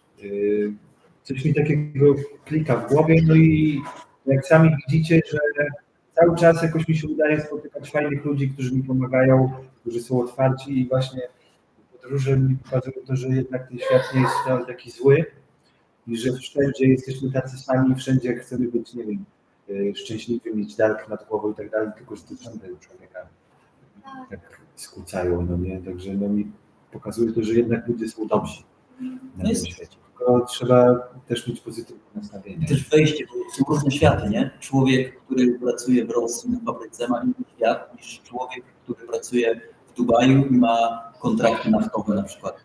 Więc jakby super ograniczenia, ale z drugiej strony wejście w inny świat człowieka naprawdę rozszerza horyzonty, to jest super. Ja słyszałem, podpisałeś jakąś umowę z gazetą, że będziesz. Nie podpisałem. Nie, ja słyszałem, że mi się wydaje, że to chodzi o Chazowskiego albo kogoś jeździł i będziesz jeździł 5 lat bez przerwy. Czekaj. Ale kto podpisał? Ale to może ten Niemiec, czy do Niemca. Ja słyszałem podpisy. Czego się będziesz? Czy znamy Chazowskiego? Poza tym, że jest z Żor, to w sumie nie. I że Czego się boicie na tym wypadzie w świat? Ja się tylko burzy boję. Tak jak mówiłem, ale tak to nie mam. Bym się bał. Wiesz co? Nie wiem, boicie się czegoś? Masz jakieś coś? Teraz, no my jedziemy do Iranu, do Pakistanu. Wiesz co, ja się na pewno boję takich sytuacji, że po prostu będzie bez wyjścia. Że mogą cię zamknąć do więzienia za coś, za, nie wiem, za bluźnierstwo chociażby w Iranie czy w Pakistanie. To kamienują, bo takie sytuacje mają miejsce. Trzeba uważać. No. Ten sprawdzać, jakoś tam przepisy stosować. Wiesz, będziemy próbowali jeździć stopem, ale nie zawsze się to będzie dało, bo ludzie tam naprawdę są dziwni. I jest to kurczę niebezpieczny fest. W sensie w Iranie jeszcze mam jakichś znajomych, ale potem w Pakistanie, jeżeli tam dotrzemy, to będzie naprawdę grubo. Jeżeli nie w Pakistanie, to w Indiach będą dziwne sytuacje. Nie? Jak przejdziesz granicę do Indii, Tak. do Iranu. No nawet jeżeli to i tak jedziemy do Mi się Indii. wydaje, że to nie jest bezpieczne. Ale tak czy inaczej jedziemy do Indii, nie? Sprawdzimy i damy znać. Bo oni jak przyjadą, jak im się uda dostać to wizę, to ja bym w szoku ciężkim. A jak nie, no to pojadę moim śladem. Tak. Albo z Kazachstanu, albo teraz bezpośrednio do Indii. To ja nie mam czegoś takiego, bo ja do siebie nie dopuszczam złych myśli, nastawiony na to, że wszystko mi się będzie udawać i będę spotykał fajnych ludzi po drodze i nie dopuszczam do sobie. Tylko muszę się boję. Ja po prostu miałem takie sytuacje, gdzie na przykład spałem w Kolumbii w namiocie i przyszedł gościu z przestrzeloną nogą w ogóle, przyjechał na rowerze, podbił do nas, bo moja była dziewczyna szukała wody, szukała stacji, gdzie można ją dostać. Było już około 21 i przyszedł gościu, który miał normalnie postrzał, ktoś go postrzelił w nogę w Kolumbii i przyszedł i zapytał, czy może z nami przenocować, bo po prostu noga boli. Powiedział, że zapali z nami wiadomo co. I ja mówię, no ale kurczę, no i co, położysz się koło nas, co zamierzasz zrobić, nie? Ja mówię, słuchaj, przyjdź tu jutro, posiedzimy, zapalimy i tak dalej. I wiesz, on podszedł na chwilę, ale stał przed nami i patrzył się. To było chore po prostu, chora sytuacja, nie? I wiesz, się spakowaliśmy, szybko stamtąd uciekliśmy, nie? Albo miałem taką sytuację w Brazylii, że gościu wyciągnął broń, pokazał mi, że jest policjantem, żeby nic nie robił i zaproponował mi, że trójkąt jest jego. I wiesz, podlewał mnie alkoholem, nie?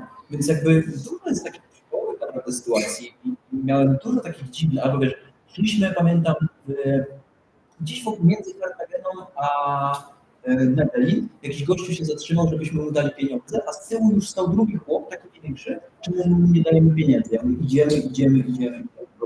Właśnie, to co on mówi, mi to się wydaje, że jeszcze w podróży trzeba mieć taką pewność siebie, nie można być taki zahukanym, że co chodzi, że ktoś się na ciebie spojrzy, ty nie wiem, odwracasz wzrok, tylko nie wiem, wydaje się też, nie chodzi o to, żeby być jakimś tam chujarakiem i wiecie, pozakować, tylko po prostu przed siebie. Jak słyszysz jakąś sytuację złą przed siebie. trzeba być po prostu pewnym siebie i potrafić mówić nie, jak wiesz, ktoś przekracza twoje granice. Nie są ludzie, którzy cię zaczepiają, wiesz, Nie odpowiadać. nie chcą, to po prostu trzeba stawiać granice. Wiesz co, jak jest 4-5, ludzie wołają, to po prostu iść. Jak jesteś w Medekin, jest godzina 22, nie powinieneś tam być, a czasami tak jest, że autobus jedzie, czy po prostu ktoś się tak zatrzyma na trasie, to ty idź i nie zwracaj uwagi na to, jak ktoś się tam zaczepia coś, nie? Bo na Tylko twój kanał, wszystkie inne zeszły na dalszy plan. Także możesz jeszcze tutaj. Moim zdaniem to jest też bardzo ciekawe, co oni robią. no dajcie nam znać, co robimy lepiej, co robimy gorzej. Cześć Koniu, pozdrawiam znajomych. Siemanko. Ewa, dobrze mówisz o podróżach. Koniu, rewelacyjne podjęcie do życia z podróży. No właśnie, jak widzicie, ile ludzi, każdy ma tam jakieś swoje motywacje i no, ogólnie no Ewa to jest chyba taką dobrą osobą. Lepszą niż ja na pewno. Sama Nie cwaniakuje. Tak się prostujemy trochę. No, właśnie ta chęć pomagania ludziom, tak jak właśnie mówiłaś. Ile trzeba Właśnie- mieć kasy na początek, żeby się zakręcić w wolontariat?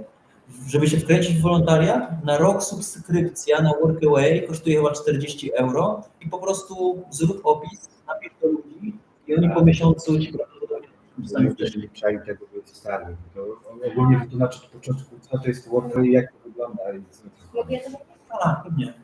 Workaway to jest aplika, która nie wiem, czy jest w formie tylko czy jest tylko na telefon, czy jeszcze można na komputerze to zobaczyć. Można też. No, czyli można na dwóch urządzeniach i żeby się zarejestrować i tam widnieć trzeba, jeśli jest zaliczony, trzeba zapłacić cenę na couchsurfing. I to jest koszt 40 euro. I to jest jakieś 160-170 zł, ale to masz na rok. to jest subskrypcja na rok. I tak naprawdę to wszystko. Więcej nie trzeba. I można jechać na wolontariaty, które są w Polsce, które są za granicą. Wszystko zależy od tego, dokąd chcesz pojechać, ile środków chcesz na to przeznaczyć, jak chcesz żyć pomiędzy, bo na samym wolontariacie nie trzeba nic więcej poza po prostu byciem. Podrzucam, że takie ciekawsze wolontariaty, które chcemy zrealizować i które w trasie, no to w Kapadosji na przykład, jakbyśmy pracowali wcześniej, to moglibyśmy pracować przy koniach. Ta nazwa Kapadocja to jest naprawdę fajna opcja. Konie, lożami, etalożami. W Tajlandii na przykład miałem opcję pracowania przy tych zwierzątkach takich, które jedzą kawę, potem defekują ją. Praca przy słoniach też jest, tylko trzeba się wcześniej zapisać. Więc im ciekawszy wolontariat, tutaj na przykład można pracować na plantacji herbaty, u takiego jednego gościa. Więc jest naprawdę masa takich różnych dziwnych rzeczy, do których nawet nie przychodzi mi do głowy, że można komuś pomóc. Nie? Bo to właśnie, bo to się nie dostaje, bo to nie trzeba kasy, tylko idziesz do ludzi, oni ci dają pewne jedzenie i dach nad głową, czy tam. Tak. Ja tylko dopowiem, tutaj u nas jest informacja o tym, że nas tnie. To jest chyba kwestia łącza internetowego. Myślałam, że laptop będzie dobrym pomysłem, ale on chyba potrzebuje też trochę więcej danych niż telefon. To zrób tak, zrób tehering. Patrzcie, bo piszesz, że Gdzie to jest? dokładnie tak trzeba zrealizować, bo jutro udostępnianie. może się nie udać. Udostępnianie To mój brat, taki Tomek, miałem teraz w autobusem, pracuje na pół etatu i on właśnie też ma takie podejście, że co mu na przykład z tych pieniędzy i z tej roboty, wiecie, bo tam niektórzy się zabijają, pracują po 12 To lepsze godzin niż dziennie, bo już albo nie mają siły, bo na przykład też były takie głosy, jak dożyję emerytury, to skąd będę miał pieniądze, albo wiesz, Gorzej jest chyba. ale wiesz, chodzi o to, że ja mogę do tej emerytury nawet nie dożyć, albo jak dożyję do tej emerytury, wiesz, a teraz jak jestem w sile wieku, czy tam w kwiecie wieku, jak to tam się mówi, to chyba najlepiej teraz robić rzeczy, bo A potem generalnie człowiek jest chyba jak gąbka, więc jak nabierzesz doświadczeń jakichś konkretnych, to potem nawet na starość ty będziesz mógł pracować na jakiejś najprostszej pracy, bo ci ludzie będą chcieli przyjść, bo będziesz komunikatywny. A jeżeli będziesz znał na przykład kilka języków, bo się nauczysz w podróży, to potem możesz pracować jako copywriter, możesz napisać książkę o tym, co się dzieje. Możesz robić naprawdę masę rzeczy, tylko trzeba po prostu chyba zaryzykować, nie? To jest najważniejsze, że ty nie wiesz, czy ci się uda. Może Tak być samo z fabryki też mógłby rzucić. Bez powodu. Tylko nie chodziło o co innego. Bo niektórzy ludzie na początku na przykład mówią, o, będziesz jechał 4 lata, a nawet nie chodzi o to, skoro masz pieniądze, tylko a co z emeryturą? No nie, co na stare lata będzie? Wiesz, o co chodzi? Nie pracuję załóżmy teraz, co będzie na stare lata? Wiesz, ale na stare lata to ja mogę być chory i co mi na przykład z tej emerytury albo z tych pieniędzy, jak ja mogę być potem, nie wiem, z niedołężniałym dziadem. Szczególnie, że może być mało osób, które będą pracowały w Polsce i ty tej emerytury nie dostaniesz. I myślę, że najlepiej to jest chyba teraz cieszyć się życiem, dopóki jeszcze ma człowiek siłę i energię. I wiesz, no to właśnie tak jak ty mówisz, no, wiesz, że można żyć poza tym schematem. I też nie ma tak, że jedno jest lepsze, drugie jest gorsze, bo to jest kwestia potem potrzeb, możliwości, tego, co się wybiera przez bo Tak. zarówno jak wreszcie na etat, ono nie jest złe. Ono jest bardzo o bezpieczeństwie, o posiadaniu czegoś stałego, o korzeniach, o budowaniu tego świata dookoła siebie. I może dokładnie tak samo pomagać, jak to robimy. My po prostu chcieliśmy przy okazji jeszcze doświadczać tych kultur, łamać stereotypy i dać to, co my mamy też z naszej europejskiej kultury do tej kultury innej, też przyjąć to, co inne mamy do zaoferowania, żeby się wymieniać tym. Więc nie ma lepszego Wiesz, bo to też nie każdy chce tak żyć. No nie? Ja na przykład, moja ciotka, bo moja ciotka na przykład, bo ona nawet nigdzie na nas nie zostanie, no, bo ona nie ma nie? Także wszystko też od człowieka zależy chyba. O, tu ktoś pisze, chciałbym bardziej pomagać innym i zwiedzać świat. No to widzisz. To jest dobra opcja. No to tutaj co oni pokazują, że można. Zrobimy live'a za niedługo, jak dokładnie my zaczęliśmy, pokażemy jak to robić, tylko po prostu nauczymy się trochę bardziej ogarniać YouTube. Więc wrzucimy informacje dokładniej co i jak, krok po kroku. Jak będziecie mieli jakieś pytania stricte o to, no to faktycznie zapraszam na nasz kanał, subskrybujcie albo po prostu napiszcie i po prostu zrobimy live'a i będziemy o tym gadać. Myślę, że to jest wartościowe i to jest naprawdę coś, co chcieliśmy bardzo zrobić, żeby zachęcić ludzi, że nie trzeba siedzieć w hotelu, możesz popracować 2, czasami 3 godziny, a czasami jak ci się nie chce, to możesz mieć wolne. Możesz pracować 4 dni w tygodniu, możesz się tak ugadać. U nas padło pytanie, czy wolontariat kosztuje 40 euro na rok. Ja już napisałam komentarz, ale jeszcze to sprostujemy, że 40 euro mniej więcej, bo my mamy wspólne dla par, więc około 40 euro. I to w taki sposób, że tam są hości i tam są wolontariusze. To jest jedna z wielu aplikacji, które funkcjonują. Wydaje mi się, że Workaway jest najbardziej znany ze wszystkich, ale jest ich też więcej. I ona jest po prostu sprawdzona. Tam jest weryfikacja z dwóch stron, podaje się swoje dane osobowe, więc to daje takie poczucie, że faktycznie wyruszając to miejsce nie spotka nas nic złego. To jest u nich. U mnie jest rower. Oni mają kanał Ewa i Kuba. Jesteście wielcy. Dzięki tobie Maćkowi z rowerem przez Europę sam wyruszyłem na taką wyprawę do Francji. 3000 km za mną. No i zajebiście. I właśnie to chodzi. Jak to mówią, jest super, nie? jak to mówią świece, od których powinna nic że świeca, od której pala się kolejna, nic nie znaczy. Jest to prawda. No tak. Wszystko nie znam, ale jest to prawda. Cześć wszystkim, koniu. Jestem z tobą od początku wyprawy. Uciekłeś mi i mami, jak robiłem trasę polskiej R10, w swojej przygody w Turcji. Zajebiście, dzięki. Mamy kolejny komentarz. Światowidek pisze, to tylko praca za to nie jest wolontariat, tylko praca za utrzymanie jedzenia w innym miejscu na świecie. Ja się z tym nie do końca zgodzę, dlatego że ja jeździłam na wolontariaty z bardzo różnych miejsc i pracowałam w różnych placówkach jako wolontariusz i wolontariaty tak wyglądają, że w momencie, w którym się oferuje swoje zasoby, swój czas, swoje siły, swoje talenty, wyjeżdża się tak naprawdę, czasami się deleguje. Ja kilka lat temu byłam na wolontariacie Albanii z organizowaną grupą, tam też byliśmy oddelegowani do dzieci byłam też na Ukrainie i każdy wolontariat działał dokładnie na tych samych zasadach, że my tak naprawdę czasami płaciliśmy za ubezpieczenie, czasami to było pokrywane przez tego pośrednika, z którym jechaliśmy na ten wolontariat. Nikt ci nie każe z drugiej strony spać w tym miejscu, w którym pracujesz. Możesz spać pod namiotem i nie jeść, tak nie dają, nie?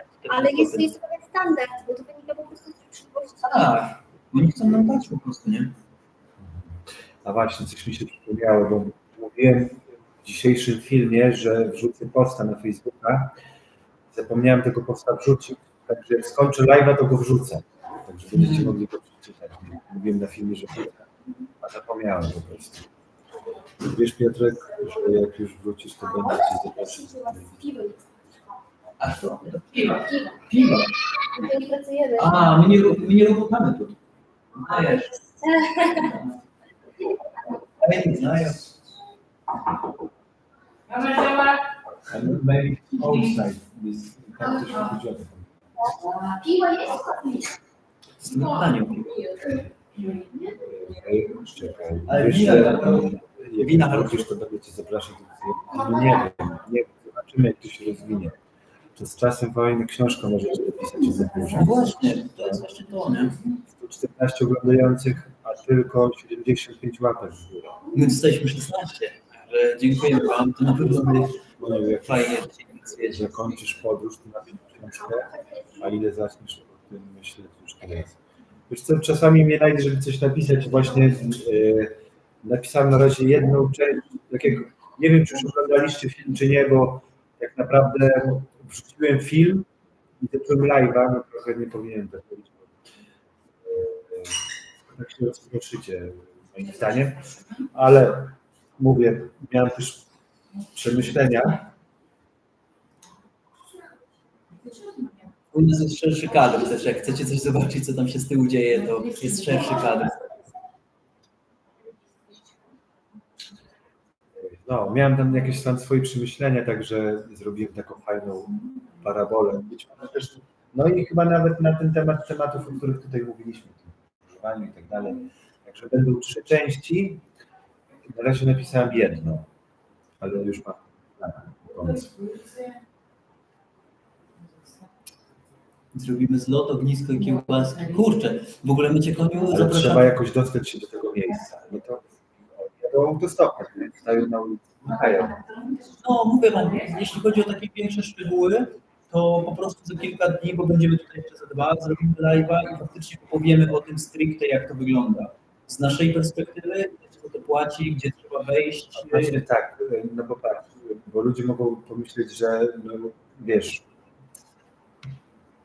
jak to się mówi, ten workaway swoją drogą, ale na przykład jak kończysz workawaya, no to musisz się przedostać z jednego miejsca do drugiego. Aha, tak, no. I też musisz coś jeść w tym czasie, no nie? Także może Dobra, no być może interesować na przykład to, nie wiem, czy stopa łatwo jest złapać, czy jak to...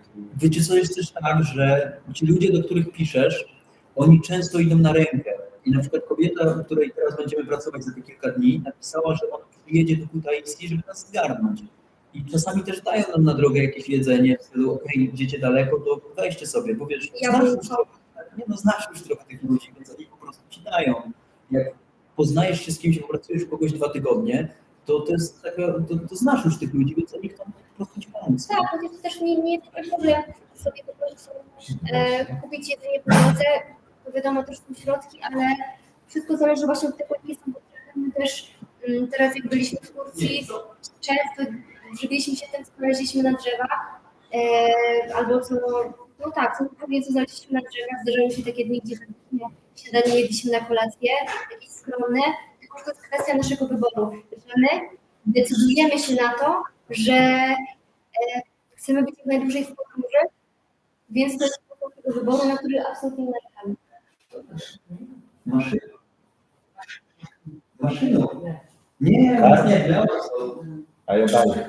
A one na... Dobrze, to ja pytam tutaj patrzę na pytania, które mamy tu napisane. Pracować czy mieć wolną Światłowitku, możesz napisać wiadomości, bo nie do końca rozumiem, o co ci chodzi. Napisz, proszę, kontekst. Tu Ci odpowiemy. Czy się szczepiliśmy? Jeszcze nie. Przed nami myślimy, żeby szczepić się w Gliwicy. Będziemy mieć za niedługo ten wolontariat, jak stopniu, więc kiedy zapytamy się też naszych gości, jak tutaj wygląda, myślę, że bez problemu założymy. Tak naprawdę wydaje mi się, że to jest ostatni dzwonek, w którym my powinniśmy się zaszczepić. Kuba ma trochę szczepień zrobionych, niektóre musi odnowić. Ja mam tylko te podstawowe, więc będę musiała idzie pracować. Dlatego pytam, czy idzie pracować, czy wolontariat. Tak, wybacz, faktycznie tutaj się dzieją rzeczy, bo przyszła właścicielka tego miejsca, żeby pokazać. Czekaj, Kuba, bo jak odpowiadam na pytanie, wiesz, i zagłusza to, jak rozmawiacie pomiędzy sobą. Pracować to jest po prostu skrót myślowy, ponieważ na wolontariacie się pracuje. Nie leży się, nie odpoczywa się, nie wakacjuje się, po prostu się pracuje. Bo wolontariat jest formą pracy bez gratyfikacji finansowej. Polska jest niepewna. No, w Polsce jest dobrze. Jak człowiek trochę pojeździ po świecie, to naprawdę w Polsce jest dobrze. Chętnie kupiłbym taką książkę. Na razie mam jeszcze cały świat do przejechania. Dopiero zaczęliśmy w sumie. Pozdrowe. Co z emeryturą? Wielu ludzi pracuje na śmieciówkach. Czy B2B? Umowy. No. Zlecenie B2B. Ewa pięknie to powiedziała. Ewa ładnie. Znaczy, Nie to, co ja. No dobra. Ale za co będziesz żył, jak będziesz podróżował i na przykład zachorujesz, jak pracę ogarniesz, a jak ktoś nie ma książek. Czekaj. A za co będziesz żył, jak będziesz podróżował i na przykład zachorujesz? Zależy na co zachorujesz. Ubezpieczenia też, no nie takie podróżne, nie? Także, no nie wiem, no na razie jestem zdrowy, jak zachoruję, to co zrobię? To do szpitala chyba, nie? Jak ja pojechałem do Kolumbii, Ale czekaj, to takie pytanie nie do końca, za co będę żył, jak zachoruję. W Polsce chyba można dostać jeszcze raz? Można. No Do Caritasu się zgłoszę. Gdzie tam jeszcze? nie, no to masz ludzi, którzy po prostu Na obiady pomagają. będę chodził. Ale słuchajcie, jestem self-employed, nie? I płaciłem też do tej pory podatki, 10 lat przepracowałem w Anglii, a tam jakbym miał na przykład wiek emerytalny, to po 10 latach należy się emerytura. No na razie też otworzyłem konto na YouTube, no nie? To z YouTube'a też się będę musiał rozliczyć, jak będę jakieś, wiesz, wpływy i tak dalej, także Podatków nie uniknie. Po prostu podatków się nie uniknie. nie ma szans płacenia podatków. Nie uniknie, no i tyle. Także ja mam lata pracy wypracowane. To jest tak, że ja nie mam ani lat pracy, bo w Polsce mam jakieś lata pracy. Mam 10 lat. O, 6 kasugów ktoś mi napisał w panu. No i zajebiście. No No super. to dzięki wam.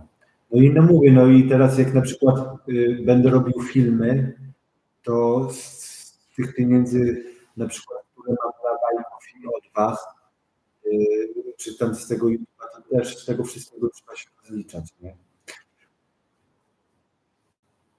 Ale można ewentualnie podróżować, nie potrzeba sobie tego podróży. No właśnie o tym mówiliśmy, nie? Że no każdy ma tam jakiś... Można. Pytanie, czego się chce i co się wybiera. No. I też potem się łapie w podróży trochę kontaktów, więc one też pomagają. Nie? To jest spoko. Wiesz, każdy ma swoją drogę, no nie? No tak jak mówię, ja miałem książkę, która ona poza swoim domem na przykład nigdzie by nie stała. Pozdrawiamy z Chicago i nie przejmuj się z dużymi komentarzami. My lubimy Chicago, nie? Czasami msze święte online oglądamy w Chicago, bo tam jest najpóźniej. Jak pojadę do Rzeszowa. Fajnie, To bardziej zbogać niż jak. Pozbieram materiały i napiszę o Rzeszowie książkę. Pytanie, czego chcesz doświadczyć? Czy chcesz doświadczyć miejsca, czy chcesz doświadczyć informacji? Ja nic nie wiem o Rzeszowie, więc mógłbym przeczytać taką książkę. Chęcią nawet. czy mam jakąś obczajkę, jak wygląda serwis rowerowy.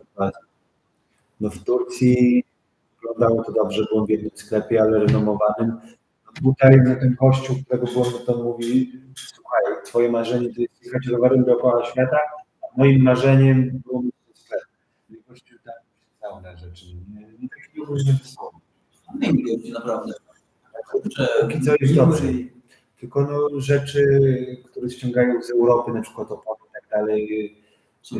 Tak, nowe rzeczy, które muszą ściągnąć z Europy, po prostu droższe niż u nas. Tak właśnie warto żyć, takie chwile będą starość. No pewnie, kurczę. Gosia też stwierdziła, że te teksty z przemyśleń nadają się na książkę. To będzie fajny tekst dzisiaj, nie? Skończymy live'a. Koniu, moim zdaniem, przede wszystkim bądź sobą. No to tak jak mówiłem w dzisiejszym filmie, czy go już ujrzeliście, czy nie, ale powiedziałem, co myślę na ten temat. Koniu, pamiętaj, żeby bukłak na wodę kupić. Pamiętam, kupię go. Rękawiczki. Rękawiczki, pamiętam. Mam zapisane nawet. I przypomnienie, i łańcuch. Z ciekawości, jak się podróżuje. Ja mam zamiar kupić ubezpieczenie dopiero w Kazachstanie. A wy? My mamy. Kwestii, ale staraliśmy się to zrobić po taniości, więc mamy na 1,5 miesiąca i właśnie teraz się nam kończy, więc będziemy musieli je albo odnowić, albo zrobić jakieś inne. Kurczę, no przecież tak samo, ale to jest w ogóle szok, o tym na przykład warto powiedzieć, nie? Ja mam ubezpieczenie, nie?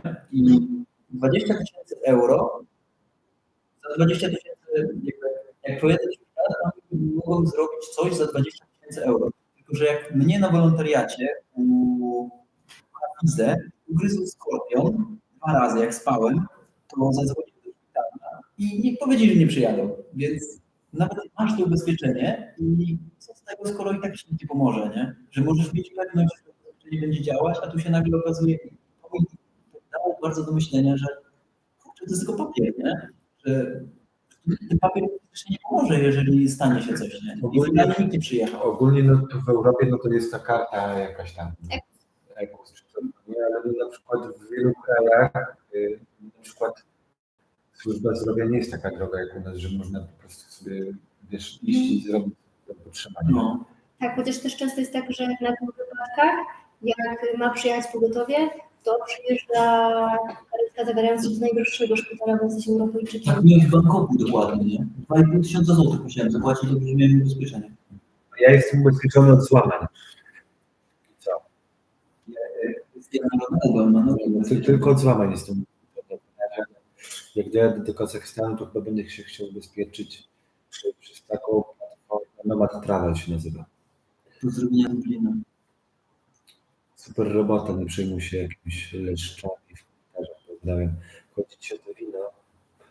Z Dublina jest bardzo dobre piwo, Guinness, moje ulubione, przepyszne. Salam alaikum, salam salam. Alaikum salam. Jakiś kolega z Turcji. Jak już przyjedziesz w cały świat, to na powitanie zapraszamy do Rogowa.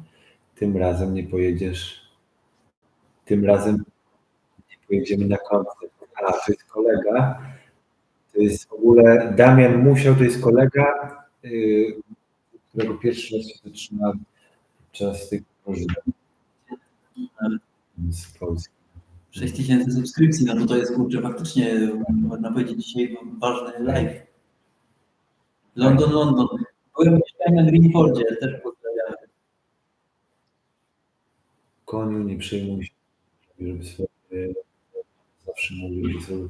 No ja na pewno nie mam, wiesz, ja się czasami pytam o filmy, czy się podobają, czy zmienić w filmie, no nie, ale na pewno nie mam zamiaru zmieniać siebie i po prostu ja taki jestem i na przykład tak odnoszę się do tych wydarzeń ostatnich, do tego, co nagrałem w filmie, który dzisiaj leciał, że jak będę uważał na przykład na każde słowo i na to, co robię, no to już nie będę ja i to wprawa może już wtedy nie być taka fajna, dlatego Będę robił po prostu to tak jak do tej pory, nie? Nie mam zamiaru nic zmieniać. Rękawiczki tylko czasami olej. No, To jest coś, co warto zmieniać. no. I gacie. No, to jest też. Ja to ogólnie jestem głodny już, nie? No, Ale jak my pójdziemy do sklepu? jest 22. Jest dobra, no. Mam nadzieję na rybę. No, obiad. Słuchajcie, dawajcie do setki dobijemy z tymi łapkami w górę dzisiaj.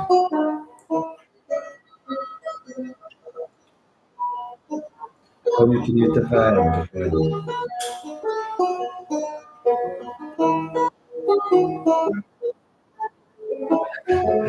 Dobra, tego chcecie obejrzeć.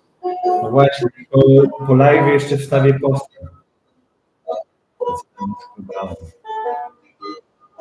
W ogóle bardzo ładne zdjęcia mi wysłali z Istanbulu, nie? No, Także może coś dorzucić. jednak wiesz, Lubny popsuł, coś poprzestawiam.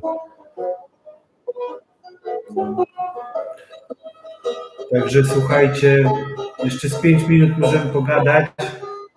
Jak macie jakieś pytania, to teraz, bo jak muszę coś zjeść, bo śniadanie nie znam.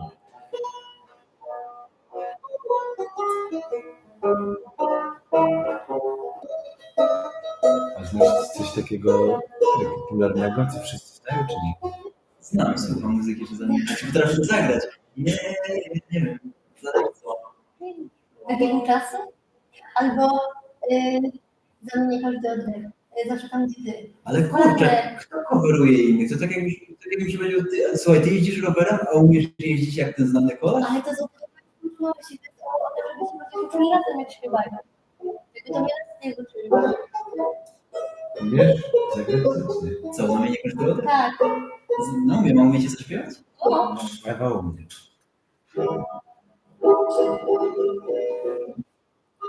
Te premiery nie są dobre, bo często trafią.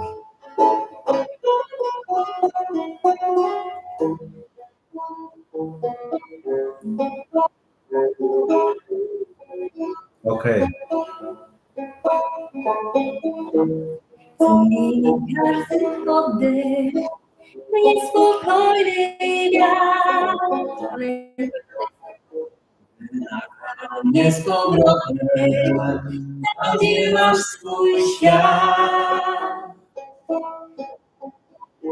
Składam wszystkie szepty, jeden ciepły krzyk. By już nie uciekły nam, by wysuszyły łzy. Już teraz wiem, że dni są tylko po to, by do Ciebie wracać każdą nocą chłodną. Nie znam słów, co mają jakiś sens. Jeśli tylko jedno tylko być tam, zawsze tam, gdzie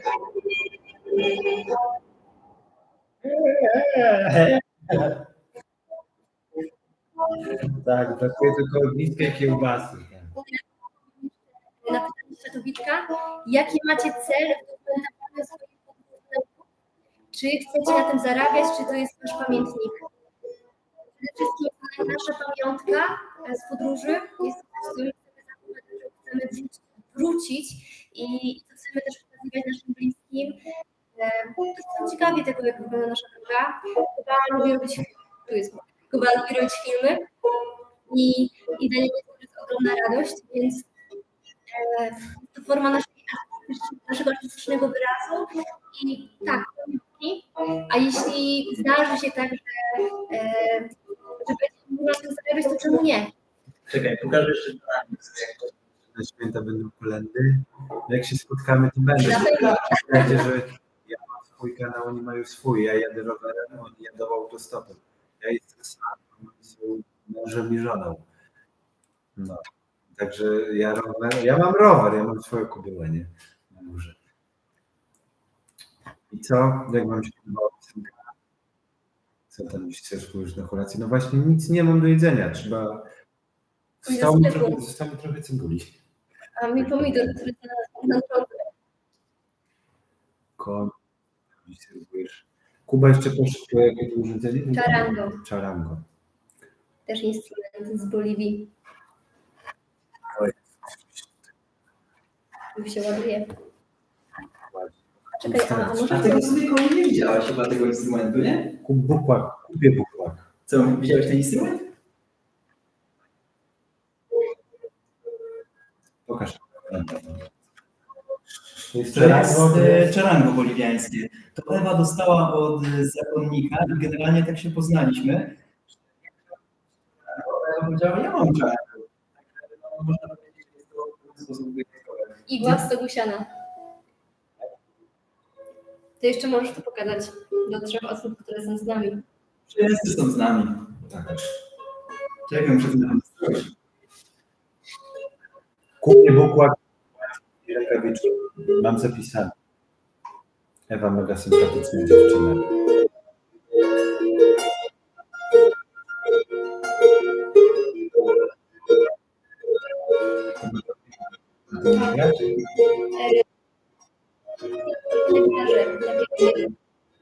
Na gitarze i na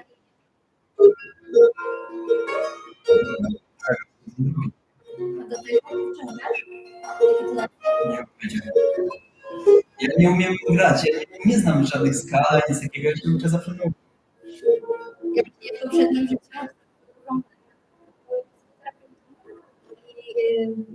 i muzykę też uczyłam, więc troszkę się nauczyłam.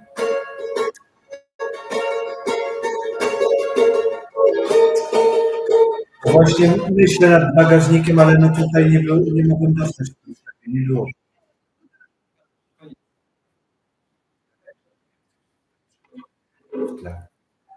Tylko nie słuchać potem na live. Wiesz co, myślę ogólnie, być może jutro, bo gadałem z tym gościem o spawarce, jak ogarnię spawarkę, to mi wiadomość. Mamy się już na Messengerze. No, będę musiał na razie jechać tak jak jest. No prędzej czy później gdzieś ten bagażnik albo spawarkę dostanę.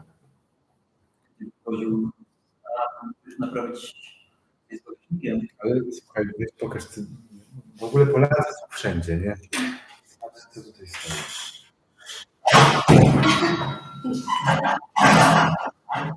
To my to możemy podnieść, pokazać się do ciebie. Możemy pokazać do nas, że tu na półeczce znajduje się przedstawiciel polskiej kultury, ogromnej sławy.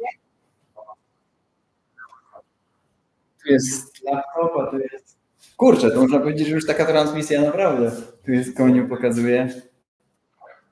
Także dolar to są tajskie baty.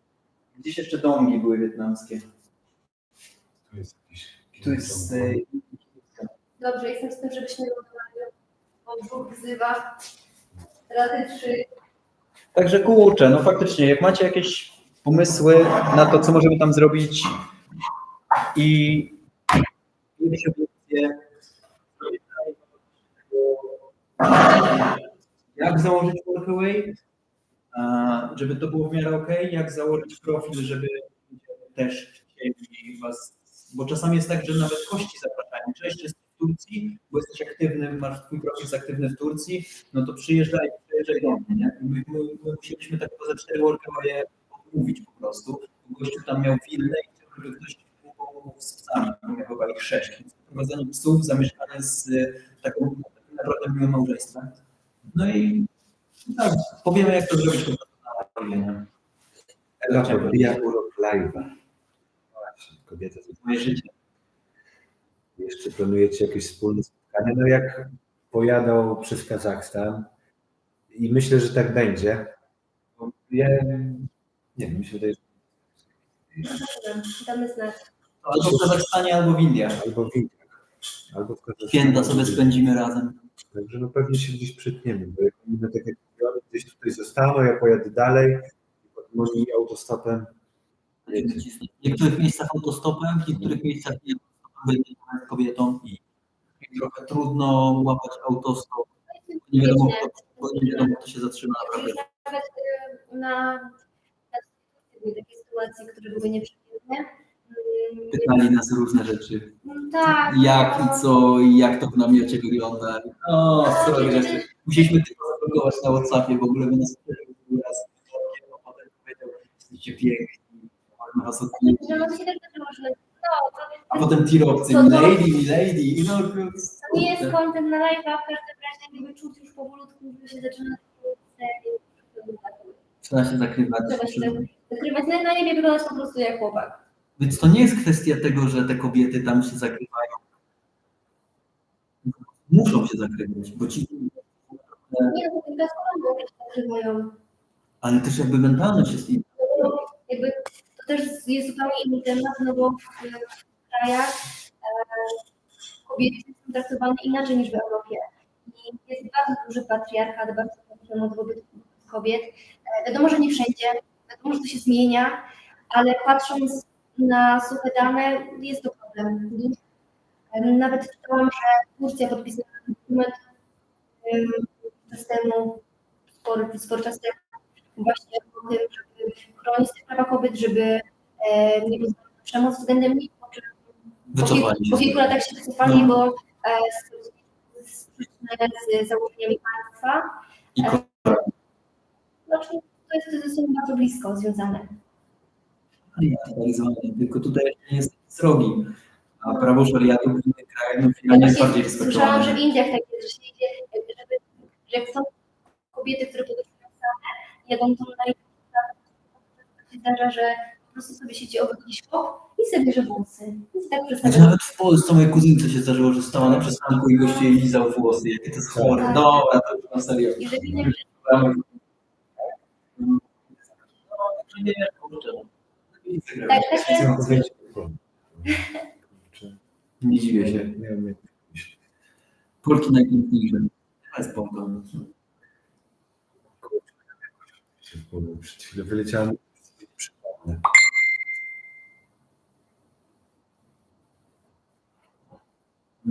To jeść. No, słuchajcie, będziemy kończyć live'a, także słuchajcie, ja wstawiam post na Facebooka jeszcze. Wstawimy też live odnośnie tego workawaya. Już tak stricte się przygotujemy do tego, tak żeby to naprawdę łatwo Ale to u włączyć. nich, jak ktoś więcej będę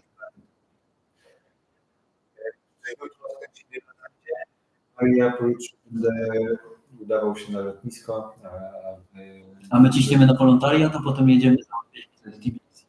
Jeżeli dostaniemy akredytację Widzę w Tbilisi. i potem do Armenii. A jeżeli nie, no to lecimy za tobą w zasadzie, nie? Także póki co dobrze jest. Jesteśmy we troje faktycznie. Czasami raz na miesiąc się spotkamy, a ważne takie spotkania. To my się też To żegnamy. odświeżające jest. Bardzo. Także my się też żegnamy z naszym audytorium. Dziękujemy za wszystkie lajki, za obecność. No fajnie. za służbę wytrwałych do samego końca. Widzimy się za jakiś czas. No, jak będziecie chcieli oglądać, zrobimy live'a następnego i naprawdę przygotujemy się do tego, tak żeby wam pokazać, jak to zrobić. Ewa Magdalena. Ja trochę. W ogóle dzisiaj jest chłodno. Mówi do Jakuba, zamknij drzwi. No, I trzeba się jeszcze trzeba gacie wyprasować. W Kazachstanie zobaczę. Pan nie wyszedł. Bogdan. Cześć, trzymaj się. Fajnie, że jesteś z nami.